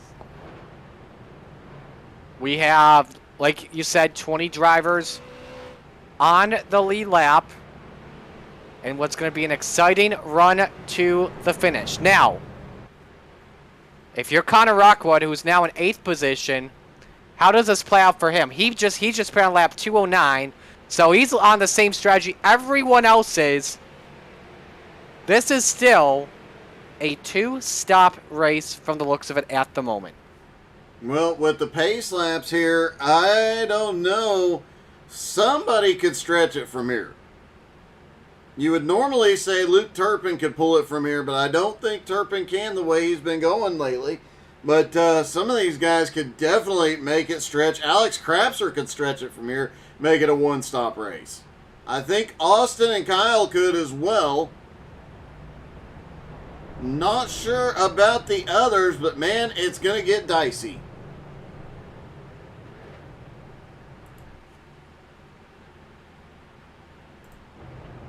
Looks like the lights are out on the pace car. Austin Edwards, Kyle Martin on the front row. Alex Crapser, Blake Wynn on the second. Jeff Edgar, Luke Turpin of the third row. Connor Rockwood and Matt Bear on the fourth. Greg Holes and Zach Edwards rounding out the top 10 as they come back to the restart. Going to be 86 laps to go when we take the green flag, and this is still anyone's race at the moment. Just following up on our second caution of the race. If you just joined us, Kevin Church with intentional contact to Tyler Jalbert, as we are back to green. Edwards fires it.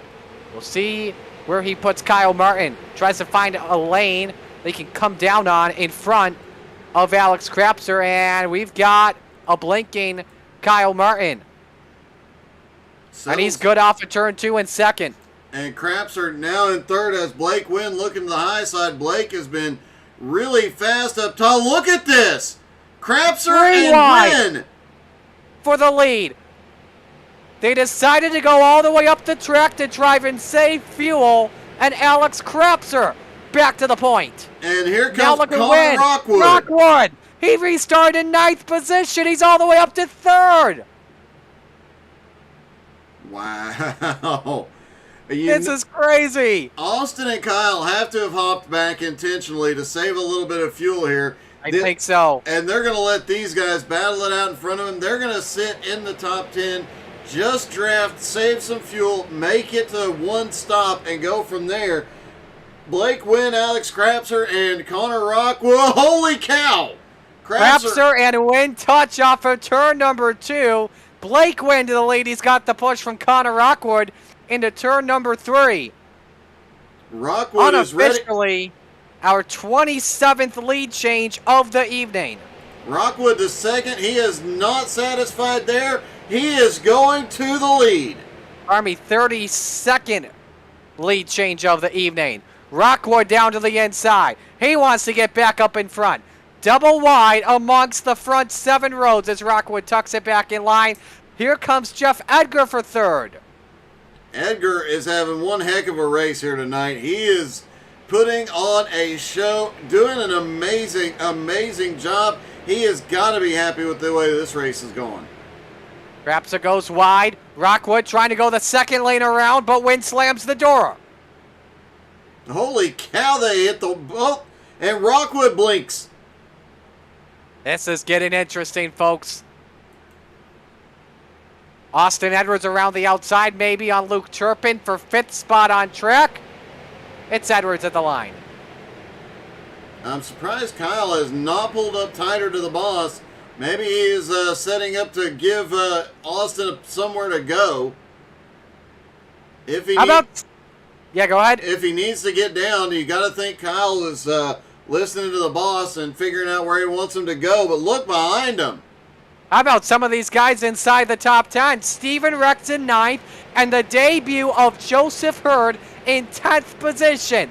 This is a phenomenal race for him. He was a lap down last time we looked at him. And look at Connor Rockwood. Watch his entries very closely in the corners. Specifically turn number 1. He's trying to get a higher entry and dive the goal, but he goes wide on the exit. You don't want to be doing that. Wow, getting close to the wall, and Crapser closing in on him. Crapser did run his best lap, not that time by, but last time at a 26.67. Blake Wynn still holding the lead. Wynn has been really good on the high side. This is the first time we have seen him really get down on the bottom all night. He's been making all his moves up top. Matt Bear inside on his driver in Luke Turpin as Superman lets him go, stacks up the field, and look at Joseph Hurd. Just slip his way underneath, 3 wide off of 2. Nearly. These guys are getting awfully racy, and we talked about that. Oh, Turpin and Hurd touch. And Turpin goes wide. Keeps his position. And Pelletier almost went 3 wide. Here comes Rockwood. Rockwood down low for the lead. Gets the tires. Flipping and sliding in turn 2. He can't get it yet. He may have to tuck it back. Into turn 3. No, it's Rockwood back to the bottom. Can he get it off for 4, though, is the question. Wynn goes wide up. Rockwood, no help. Blake continues to lead. This was just like early in the race when, I forgot who it was. It was either Jalbert or Bear that was trying to look to the inside. But Wynn just had the big drafting help and would keep leading these laps.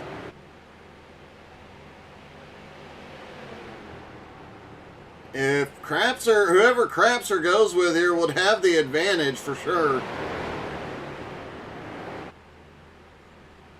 Connor Hurd's trying to get past Matt Pelletier for 9th spot, but he's got a lap car he's dealing with in Steele Langford. And he's 3 laps down, though, so he's got to let these drivers go by. Pelletier is completely sideways through 1 and 2. Nice save from the 27. That got a little bit too close for comfort. Hurd and Steven Rex had to be puckered up there. Look at this. Longer way around the track for Pelletier. And he nips Luke Turpin for 8th position at the line. Pelletier struggled early on in this one, but now is starting to fight back. And speaking of fighting back, Ryan Seams restarted back in 19th, now up into 15th and continuing his comeback. Oh, Turpin washes up again. Again, if you've just joined us, he's been doing that a lot this race. Honestly thought he had it tuned in as the lights came down and it was getting better, but that has not been the case here. I don't know if he's pushing harder again or what the deal is, but that car definitely is not getting front end grip. That's your best battle on track, side by side for 8th. Oh! As the front 6 stay nose to tail on each other.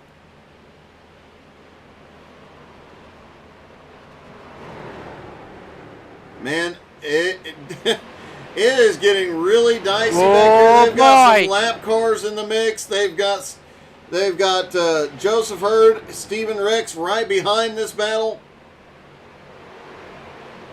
And they touch again. Oh, again! And look at this. Langford put the bumper on Turpin. I don't know. If I'm Joseph Hurd and Stephen Rex, I may be thinking I'm going to back out of this one. This is just getting way too wild with 71 laps to go. It's a little bit too early to try and be racing for those positions. You know, if you're sitting behind him, you're loving that being able to draft off of 2 wide. But you're still worried because Turpin pushes up into Pelletier again. Langford trying to help Pelletier get by. Gave him a little bit of an arrow push in turn 2. And Pelletier's got the draft off of Matt Bear. That's going to help out. Bear did not go to the inside. He's keeping it on the middle groove. But he washes up. Allows Pelletier and Turpin to get by. And look at He's this. about to lose 3 positions. Steven almost stuck it in the middle 3 wide there. He saw a big hole and started to put the nose in. That was very odd. Oh, look at this. Langford, excuse me, that's Rockwood. They got loose off of 2. Krapser tried to open it up to the outside. He got a little tight on entry, keeps it nipped and tucked in line. But back behind them in that second pack. This is now for 7th between Pelletier and Turpin. This is getting good. The longer they stay like this, the higher probability of an incident as Pelletier gets loose. Both of them having issues with their handling now. Both Turpin and Pelletier obviously struggling here. They are pushing their cars even harder as Turpin drifts up a little bit again. Look at Langford taking a 3 wide to the inside. He's like, all right, boys, I got to get by. I know I'm faster. And look at this. That, the 88. Oh, Pelletier puts the bumper on Turpin. Doesn't do anything about it. Oh, and Turpin gets the 23 loose. Joseph Hurd goes through into 7th. This is fantastic. Joseph Hurd outsmarted them all, the 23. That was a brilliant move by the 23. For the lead, Rockwood down low. Oh, he tries to slide up. Here comes Krapser. This is outstanding, folks. But you ain't seen nothing yet. Now, who's it going to be at the line is the question. Win once again. But Krapser could get Rockwood for 2nd. While we are at 65 to go, how to suck at iRacing full field rundown as you watch this battle for the race lead. Doug, top 20's all you. Blake Wynn currently out front. He is leading just barely. Been battling Connor Rockwood this whole time. Connor Rockwood now holding on to 2nd place. Krapser now up into 3rd. Jeff Edgar's best run of the season currently in 4th. Austin Edwards in 5th place, just saving some fuel at the moment, along with his teammate Kyle Martin in 6th. Luke Turpin in 7th, and this battle still getting crazy with Joseph Hurd in 8th place. Matt Pelletier back in 9th place in the mix as well, and Stephen Rex lurking right behind in 10th.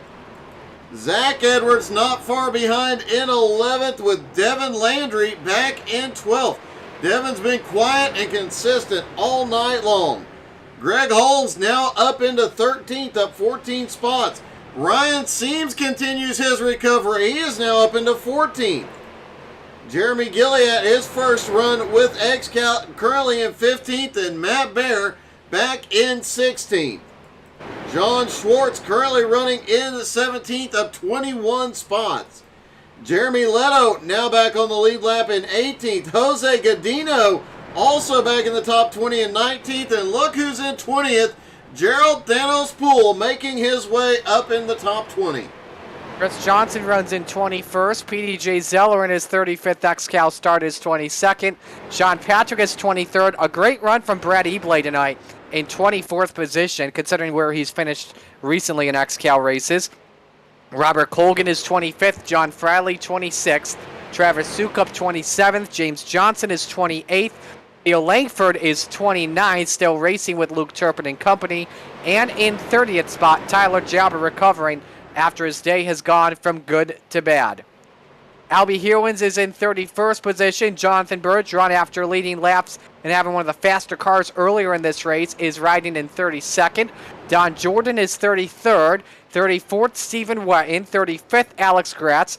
36th is Joe Campbell. And 37th is John Brancaccio. Brent Meckes rides in 38th. Out of the race, Art Hendren 39th. Kevin Church 40th.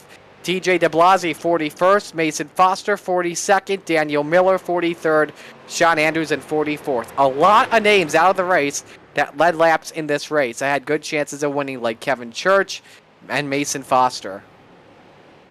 Yeah, it has definitely been an interesting one. And another interesting one is Connor Rockwood is just wearing out Blake Wynn here.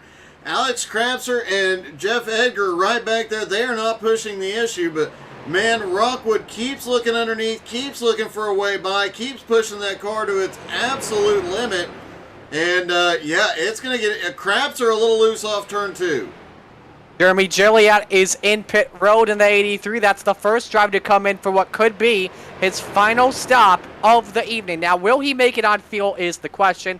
It's going to be very close. Here goes Rockwood inside. And I think he's got it this time. That's it off at 2. Can he get the help? Krapser closes in the gap where Rockwood won't be able to fit. Still going at it. And it looks like he might be about to get some help from Edgar. Oh, here comes Krapser on the outside up to the quarter pedal of Rockwood. That's the only thing Connor did not want to see. He sends it deep into 1 again. PDJ Zeller also in the pits. And again, nobody goes with Rockwood. He may get something from Jeff Edgar. No. I'm wondering if down on the bottom, if he can, man, if he can do something here to keep Blake Wynn a little higher. Bump draft from Krapser into 1. That's definitely what Blake wanted. And Double file. Here comes Jeff Edgar. Now Jeff Edgar is going to bump draft Rockwood down the back straightaway. Could that be enough? Big tandeming in 3 and 4. Rockwood could lead at the line. Is he going to get it out for 4? He won't. And the exit, the high side is big on the exit of the corners here at Iowa because of its progressive banking. It is so close, and these front 2 are wearing their tires out. You know, actually these front 4 are wearing their tires out and burning up all the fuel, and there's 2 guys back there that are not. Rockwood's trying to out-brake Blake Winter out low in turn number 3. Krapser another big bump draft to Blake Wynn. And those other guys... Yeah, go ahead. Austin Edwards, Kyle Martin right behind this. They're staying single file. They're staying in draft range, so they are getting that fuel saving benefit, and they're not wearing their tires out like these front ones, as Rockwood might get it this time. That's going to be close. I don't think he'll be able to. He won't. Blake Wynn is probably the one that's probably nervous the most if he's going to make it on fuel, because it's 2:49, approximately his next stop. And remember, he has not been able to conserve on fuel because he's been out in front, has been able to go and has to keep it full throttle. Yeah, everybody behind him. You know what the smart move here is? If Rockwood knows roughly when he's going to come to pit road, which could be any lap now, if he can keep Blake Wynn up there, if he can keep Alex Krapser up there, he can prevent them from getting to pit road. Rockwood's trying everything. That could be a good strategy, perhaps there, Doug. Oh, wait a minute. And Rockwood's coming in. Rockwood's coming in. Final stops underway here as we come to 50 laps to go. The window is open. Can Rockwood go the distance? About to find out. We'll take you side by side. Stay with us. Taking you to the finish.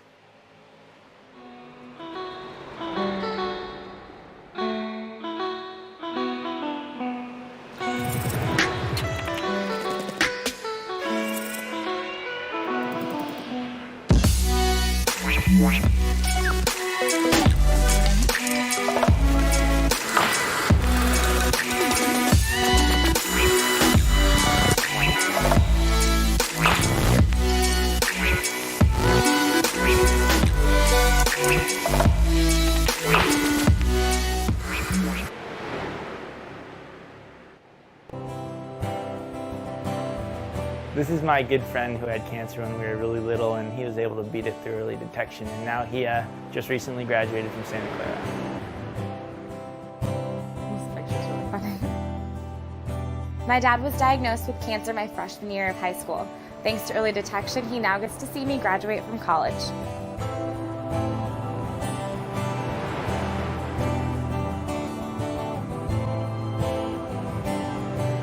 "8 years ago, my mom was diagnosed with cancer, but thanks to early detection, I'll get to spend this Christmas with her."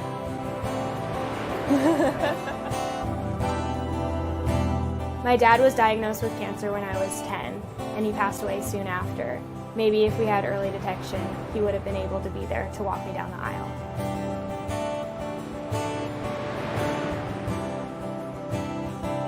Early detection saves lives.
.257 laps are complete here at Iowa. Austin Edwards leads Kyle Martin, a 1-2 currently for EHP at the moment, after Jeff Edgar, Alex Krepser, etc. have made their way into pit road for their final stops of the race. Doug, you and I were talking under the break. I got a good feeling we're going to see them play the chicken strategy and wait long enough that they'll take fuel and just be good enough to go the distance. I think Martin may be coming in. I think you're right. And we saw Austin really send it onto pit road. Here he goes. He's sending it again. Oh! There was some sparks off of PDJ Zeller with Martin, and the EHP guys are in. Zach Edwards goes to the race lead unofficially. 37 lead changes in this race tonight. This has been a fun race. Zach has not been to pit road yet for his final stop, so he's another one that can take a little bit less fuel here when he does come in. But will he come in this time? No, he's going to stay out. He's going to stretch it even further. He went, I believe, if I recall correctly, 45 laps on an earlier stint. And right now, if he pits, we know he'll be good to go the distance. He'll have to fill her up, though. By the way, of the drivers that have pitted at this moment, the first one that's good is Luke Turpin. Luke Turpin and Steven Rex, they did 33-second stops. Connor Rockwood, Alex Krapser and company did 43-second stops. And Luke Turpin's about Kyle to Martin go to is the lead. out. Kyle's out. Luke Turpin is in the race lead. Kyle did a 41-second stop. Austin did 41 seconds as well. They line up behind Steven and Connor and Luke. And Zach Edwards is in for the final stop of the race. But remember, Rockwood, Rex, those guys, it's a question mark. They're going to have to go anywhere from 47 to 50 laps on this final stint versus the EHP guys only got to go 40. Same with the J&S cars. If I'm Zach, I got to get out as soon as possible. Maybe go 33-second stop if he wants to go for the 5-speed here. Luke Turpin is closing in. He's closing in. He's off turn 4 right now. He's at the line. Not going to get it. Luke Turpin will take the race lead with under 40 laps to go and a 3.6 second lead on Steven Rex. This just got interesting. Zach is on his way off. He comes out of the pit road, coming up to speed down the back straightaway. He's where he can merge, currently scored in 6th. But here comes that freight train, the 2 EHP cars coming by. As well as Blake Wynn. Remember, Blake Wynn was one of the first few guys to pit, and he's back in 7th. Man, Pit strategy is crazy at Iowa, folks. I got to wonder about some of these guys that pitted before 250 Yep. being able to go the distance. Even from 250 to 255 is still a question mark for a lot of guys. Like Luke Turpin, 251, will he be good? Steven Rex, 253, will he be good? Connor Rockwood, 250, will he be good? We know Crapser, Austin, and Kyle Martin and Zach Edwards are good to go to the end. Blake Wynn, maybe. Jeff Edgar, maybe. Matt Pelletier, probably not. Joseph Hurd, maybe. So What we'll about see. Joseph Hurd? Currently running Yeah. in 11th place. Definitely could get a top 10 here tonight in his first race. And Jeremy Gilliatt. The drivers that are making their first starts in XCAL Racing in 11th and 12th. That's awesome to see. Oh, and look at who is back in 13th, continuing to march his way back toward the front. Ryan Seams at one point was 2 laps down. Trying to keep his. He's trying to keep his. Yeah, go ahead. Fought his way all the way back up into 13th. Trying to keep his car in the lead lap. That's not going to work. Remember, 10 laps to go. Wave arounds are turned off. Right now, those wave around positions, Ryan Seams, John Schwartz, and PDJ Zello. That was not what Devin Landry wanted to see at all. Hey, here's an interesting note. Ryan Seams now behind Luke Turpin. His gap to Jeremy Gilliatt in 12th place is actually starting to close just a little bit, using the draft off Turpin and trying to follow Turpin around. You're watching the battle for 4th. Crapser, Edwards, and Martin as they try to work together. I'll tell you this. They're running 26 9s. Turpin's running 27s. Rex and Rockwood 27 1s.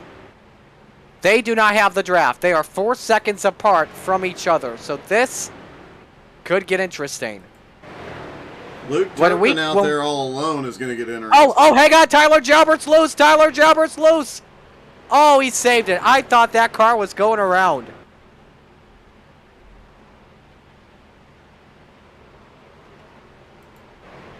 Landry and Zettler battling for 15th on track. When we get to 20 laps to go, I would like to listen to the onboards of your top 4 drivers, or I should say top 3 drivers, and see if they push the clutch in. We know Luke Turpin has a 3-pedal set. Don't know about Steven Rex. I want to say Rockwood has a 3-pedal set. I'm guessing Rockwood does, yeah. So this race is far from over. And man, look at this. With Crapser, Austin, and McRicken all together, they are able to draft up. They're closing the gap on Rockwood fairly quickly. And Luke Turpin has no help out front. He's got a big lead on Rockwood right now, as does Steven Rex. But man, that gap is going to close quickly once these guys get hooked up. And as they pick up lap cars, Steven Rex in 2nd place and Luke Turpin in the lead. Man, it's going to get a bit interesting. Who are you rooting for in chat? We've got 30 laps to go. This race is far from over. We got Jason Moorfield rooting for Jeremy Gilliatt. Kyle Bartle says it's never too early to race. Time to go. Let's go, Joe. And he's talking about Joseph Hurd in 11th spot. Man, Hurd has put on quite a show tonight. He is battling just outside of the top 10. He's got Matt Pelletier right in front of him. I think he could easily get by Pelletier if he goes and puts the effort in. I think he might be saving the car because he is not exactly pushing it right now.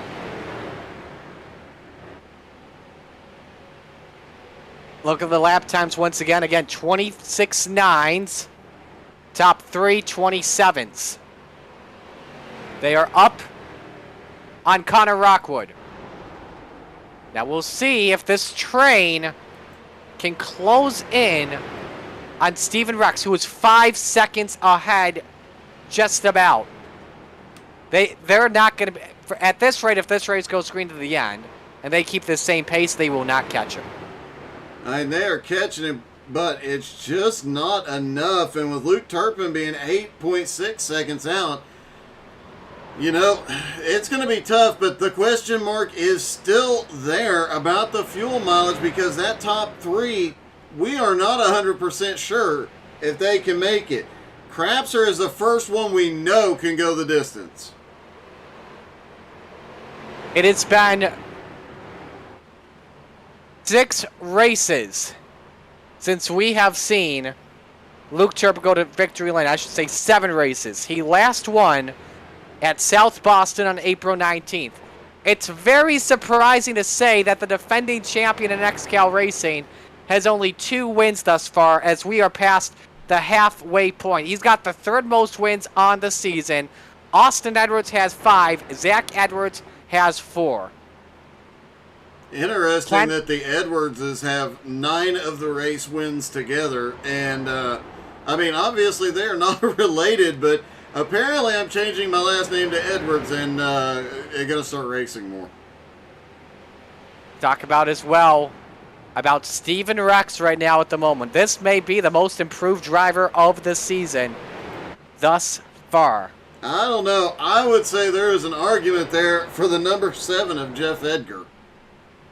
Could be that too, but Steven Rex, in 3 of the last 4 races, has finished inside the top 5.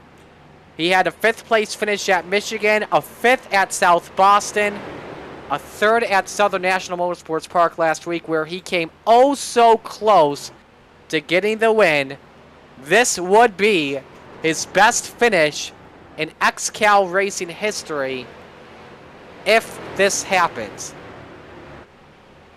Of note, Jeremy Gilliott has gone off track and then gone to pit road. We'll take a quick look at the Flaming Karma replay here and see. Oh, Jailbert gets into his left rear corner panel and sends him around.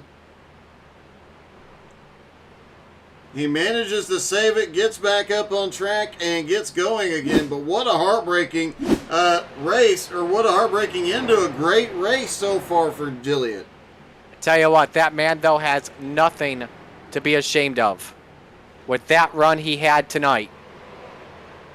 Zach Edwards is actually trying to fight on Kyle Martin, and he's got 6th position. I don't know if the guys in front really like that because they want this train to keep going. You know, that might have just... I don't know that we're going to see Zach Edwards fight anymore for a few minutes. He might have just been trying to break up the teammates. Austin, though, starting to look under Crapser here. Nope, But Zach is starting to going look for under it. Austin. Now, what does Alex Crapser do is the real question. Goes with his teammate, helps him out.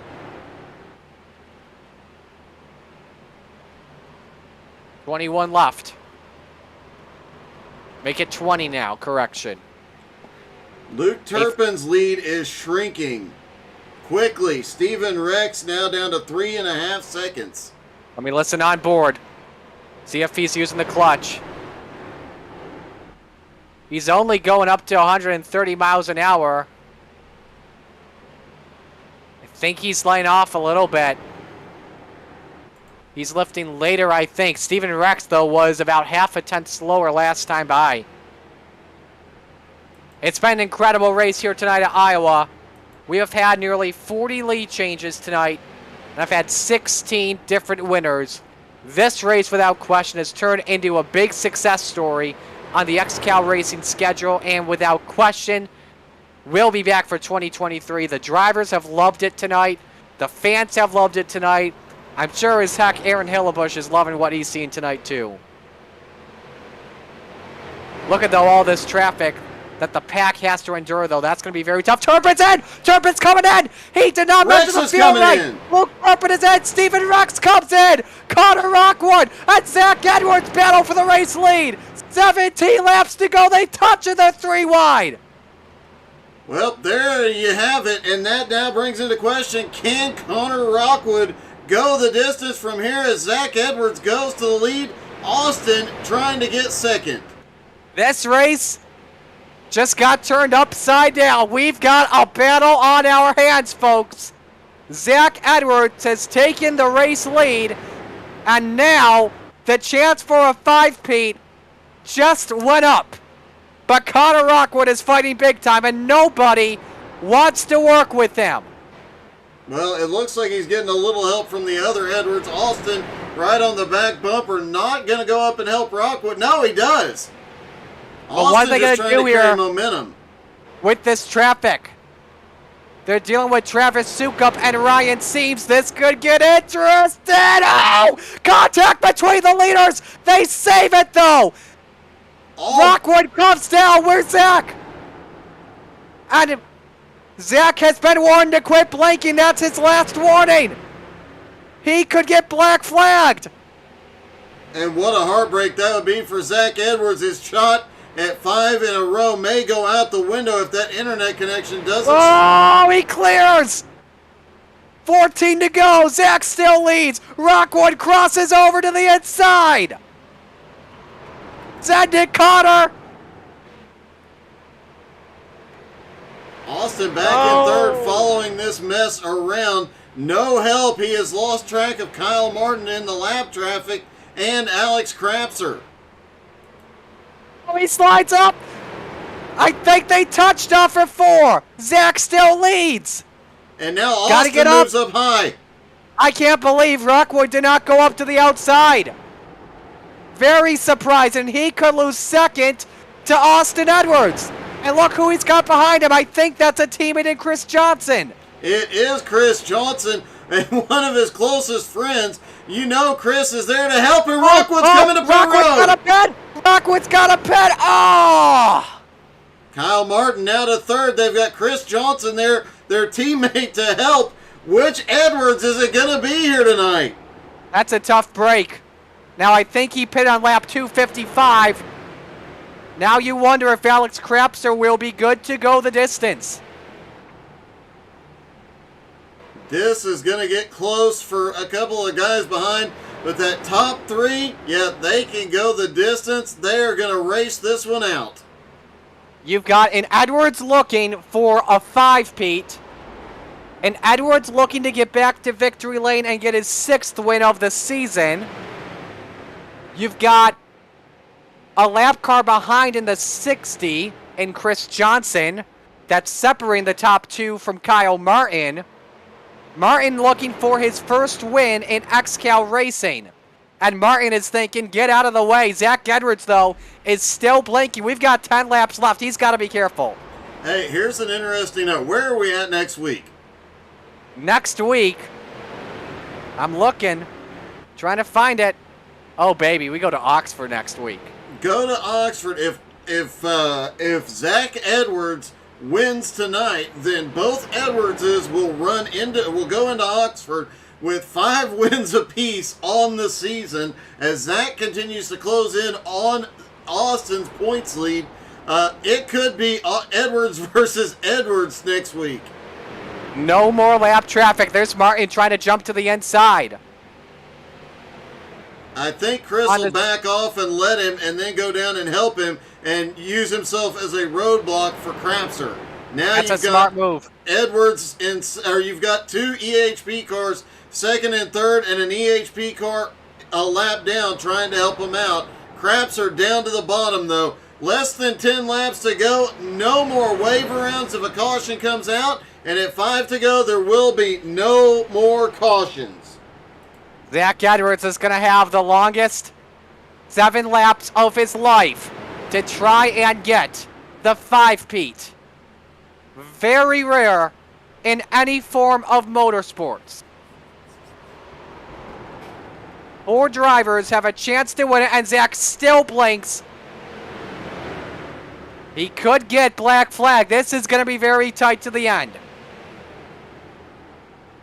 Honestly, in this case, unless he just disappears for like half a lap, I'd let him race it out because this is too good not to. Alex Crapser has gotten separated from all the lap traffic. Luke Turpin is one of those guys, and he's a lap down. He is allowed to fight the leaders. And look who has made his way up into 10th. Ryan Seams is back in 10th. I better hear all of those Ryan Seams fans cheering in the comments again. Martin goes wide. He goes wide. Turpin goes wide as well. Here we go. 5 laps to go. No cautions for the rest of the race. We are green, green, green. Blake Wynn's on pit road. Jeremy Leto's on pit road.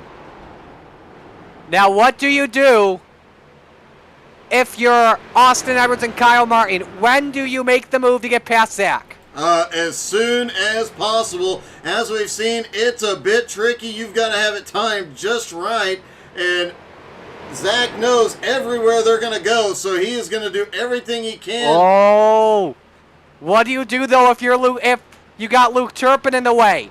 This could separate the EHP cars, and for now it does. No, here comes Zach back down to the bottom. Turpin goes wide. I got to question what Turpin's doing here. Austin down to the Here bottom. comes Austin. Zach shuts the door. Coming to 3 to go. Austin's thinking about the bumper. Turpin goes the longer way around the outside. Martin's trying to do that too. Martin's going to try and get the win here. Don't know if he can get past the boss, but he's going to go for it. They still have Chris Johnson in reserve behind. Austin is pushing Zach down the back straightaway. Trying to get him into turn 3 a little too fast and get him to push up. Popsicles are coming up. 2 laps to settle it at Iowa. Luke has gone past. Here comes Austin. Down to the inside. 3 wide for the lead.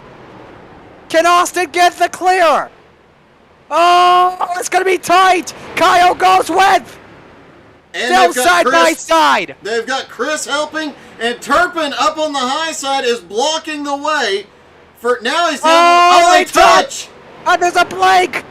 Final lap is underway here in Iowa. Zach leads in the line. Who leads in the next?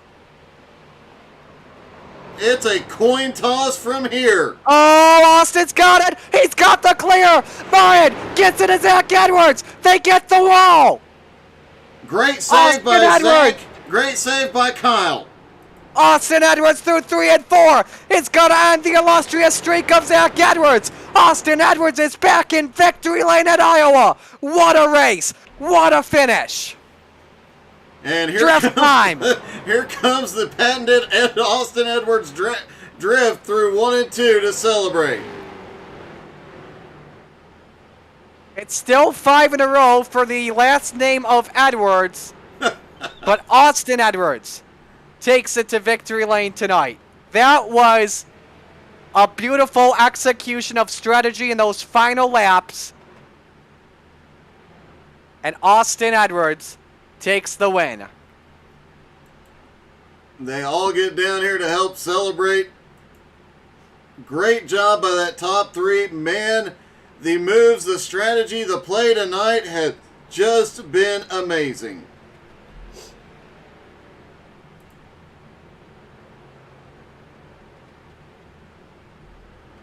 So we'll get your top 3 on in here. I cannot wait to talk to McRecken because I know he has been looking for that first win, coming oh so close. That last lap, though, man, that got a little dicey off too. It did. Absolutely. I thought Zach Edwards was going around. I don't know how he saved that car. That was brilliant. Worth noting that Ryan Seams comes back to finish 9th. How far back was he? He was like 30th at one point. What a run for the 131 there, that's for sure. I got a good feeling who's going to get hard charger. We'll check, though, at the results, unless you have it on your screen. Looking through, it should be Jonathan Schwartz up 32 spots. Good for him, once again. Let's talk to our third place finisher, Kyle Martin. Kyle, that was a fun race. I guess since you're the first one in here, let's talk about the strategy. when were you and Austin going to work together and make the move on Zach? That's a great question because I ran out of fuel going across the stripe and going into one. So whenever I had enough fuel, which I guess was then. Wow. So we saw Austin make the pass with 2 laps to go. Got up to the inside. Was that just the plan? Whenever he pulled out a line, go with him, and same with Chris Johnson too. Yes, that was basically it. I was like, you got the fuel, I'll follow you. Whatever you need. And then when he went, I was like, nah, it's gonna be close. Oh well, figure it out then. How fun was this race tonight, though? It was pretty gosh darn long, I'll tell you that. But other than that, yeah, it was pretty fun. Me and Austin were cruising, and then that caution came out right after we had pitted, and we're like, huh. Well, at least it came out before we pitted. Or after we pitted. Yeah, who do you want to give shout-outs to tonight? I gotta thank you, good old Austin Edwards with EHP Racing giving me the opportunity to take Kendrick Cryer's ride for a week. I don't know who else is on the car, but something like that. Whoever else is on the car, everything that made this possible for me to come out here, thank you all. Hey, McRecken, I have one question. When are you going to get back, and when are we going to see McRecken back in the car? That's a great question. I gotta figure it out with Austin, but I'm away all of next week anyways, so won't be for Oxford, which is quite sad because that's a McRecken kind of track. Yes, but hopefully the weeks after that. All right, man. We'll let you go. Congratulations. Thank you. Kyle Martin with a 3rd place finish. I want to check something, by the way. That's got to be his best finish of the season. He had 1 top 5. That was a 4th at 5 flags on March 1st. This is his best finish in XCAL Racing, so good for Kyle. Let's go to Zach Edwards, our 2nd place finisher tonight.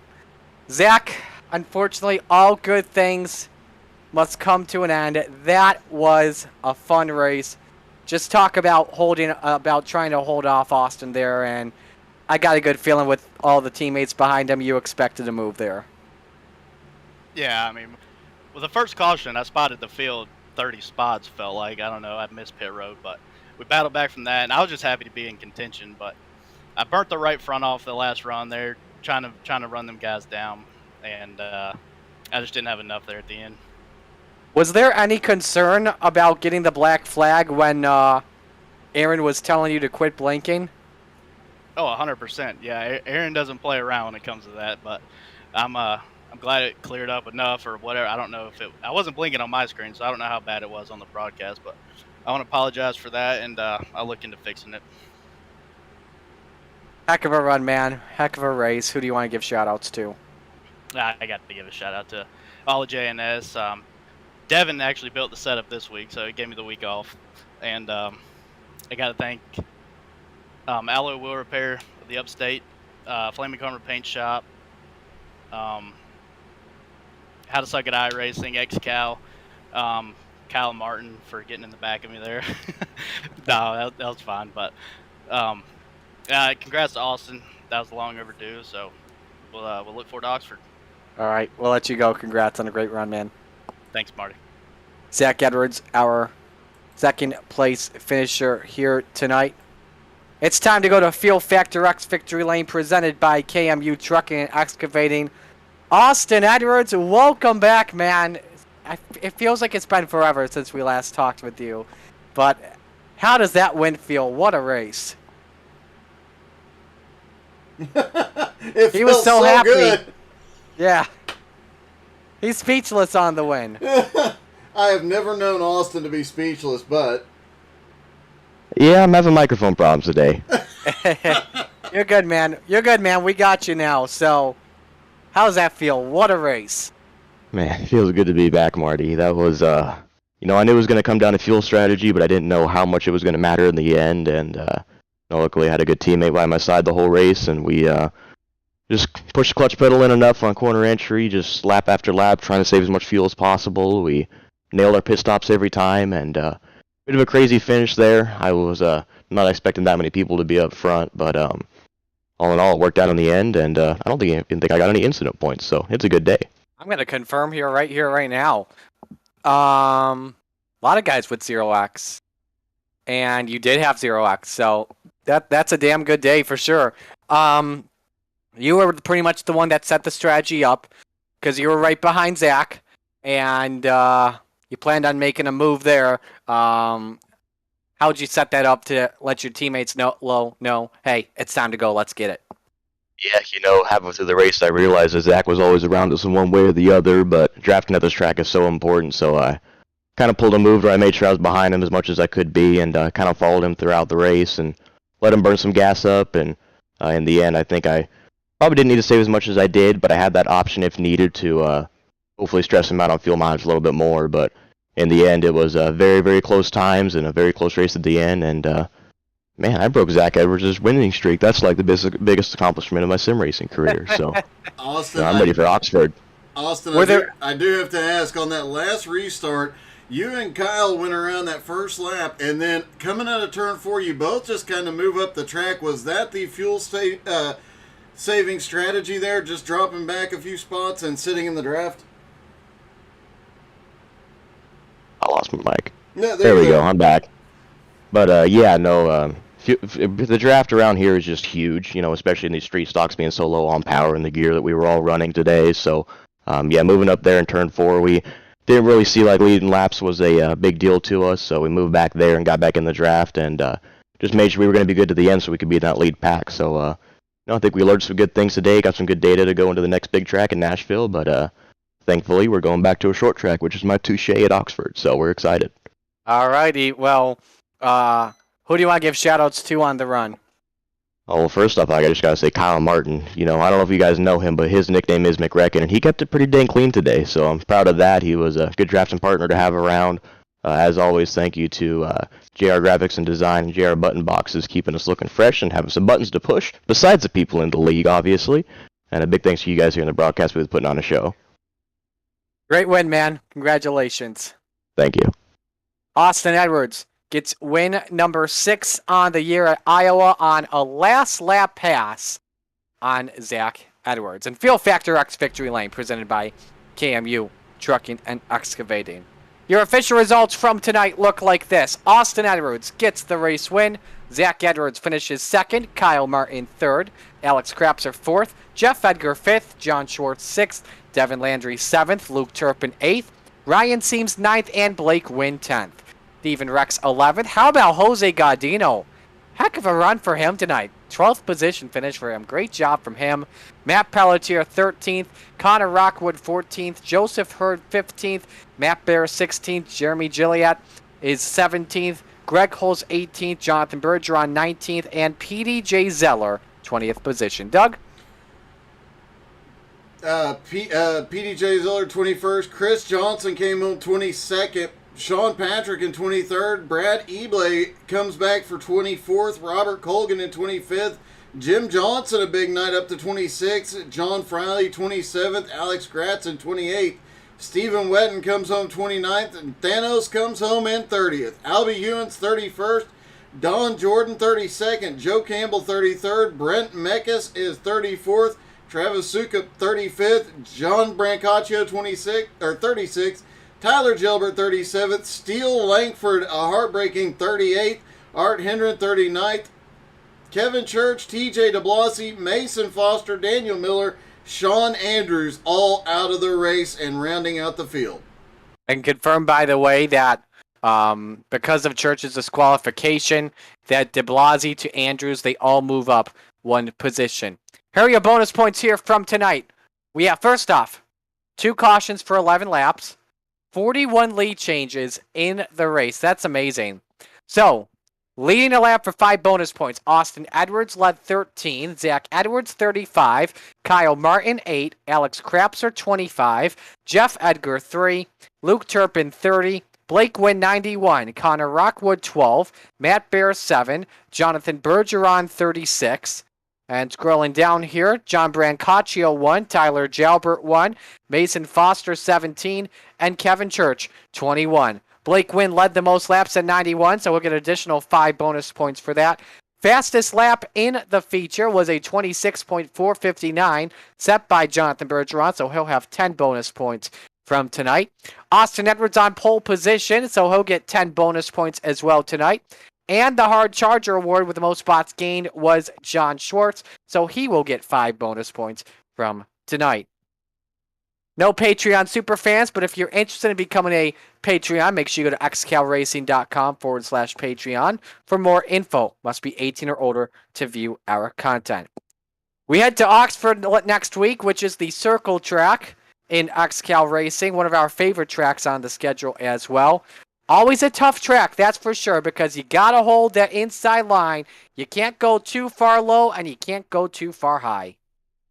And somebody always ends up getting yeeted into the infield, going off a dirt mound, and catching some air before the night's out. Absolutely. I did that too once in our all-star race for the big air bonus, going the wrong way in a drift, and disappeared. Magic trick. Greatest trick in the book. So that will do it here for us here tonight. On behalf of everyone at XCAL Racing, our president, Aaron Hillebush, our vice president, PDJ Zeller, all their senior admins, on behalf of my broadcast partner in Doug Burns, Marty Sakala, signing off tonight. Austin Edwards gets his 6th win of the season. He wins the XCAL Racing Web Shop 300 at the Iowa Speedway. So long, everyone.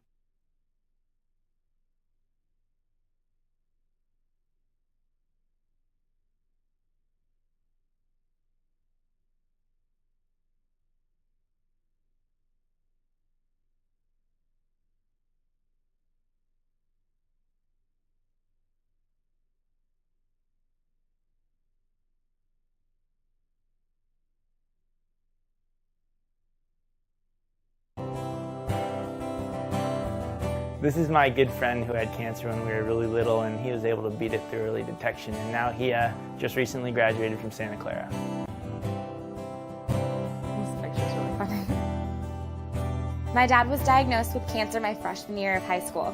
Thanks to early detection, he now gets to see me graduate from college.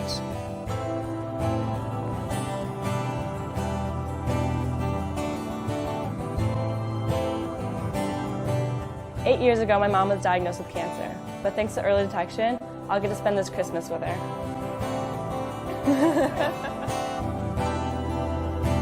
My dad was diagnosed with cancer when I was 10, and he passed away soon after. Maybe if we had early detection, he would have been able to be there to walk me down the aisle.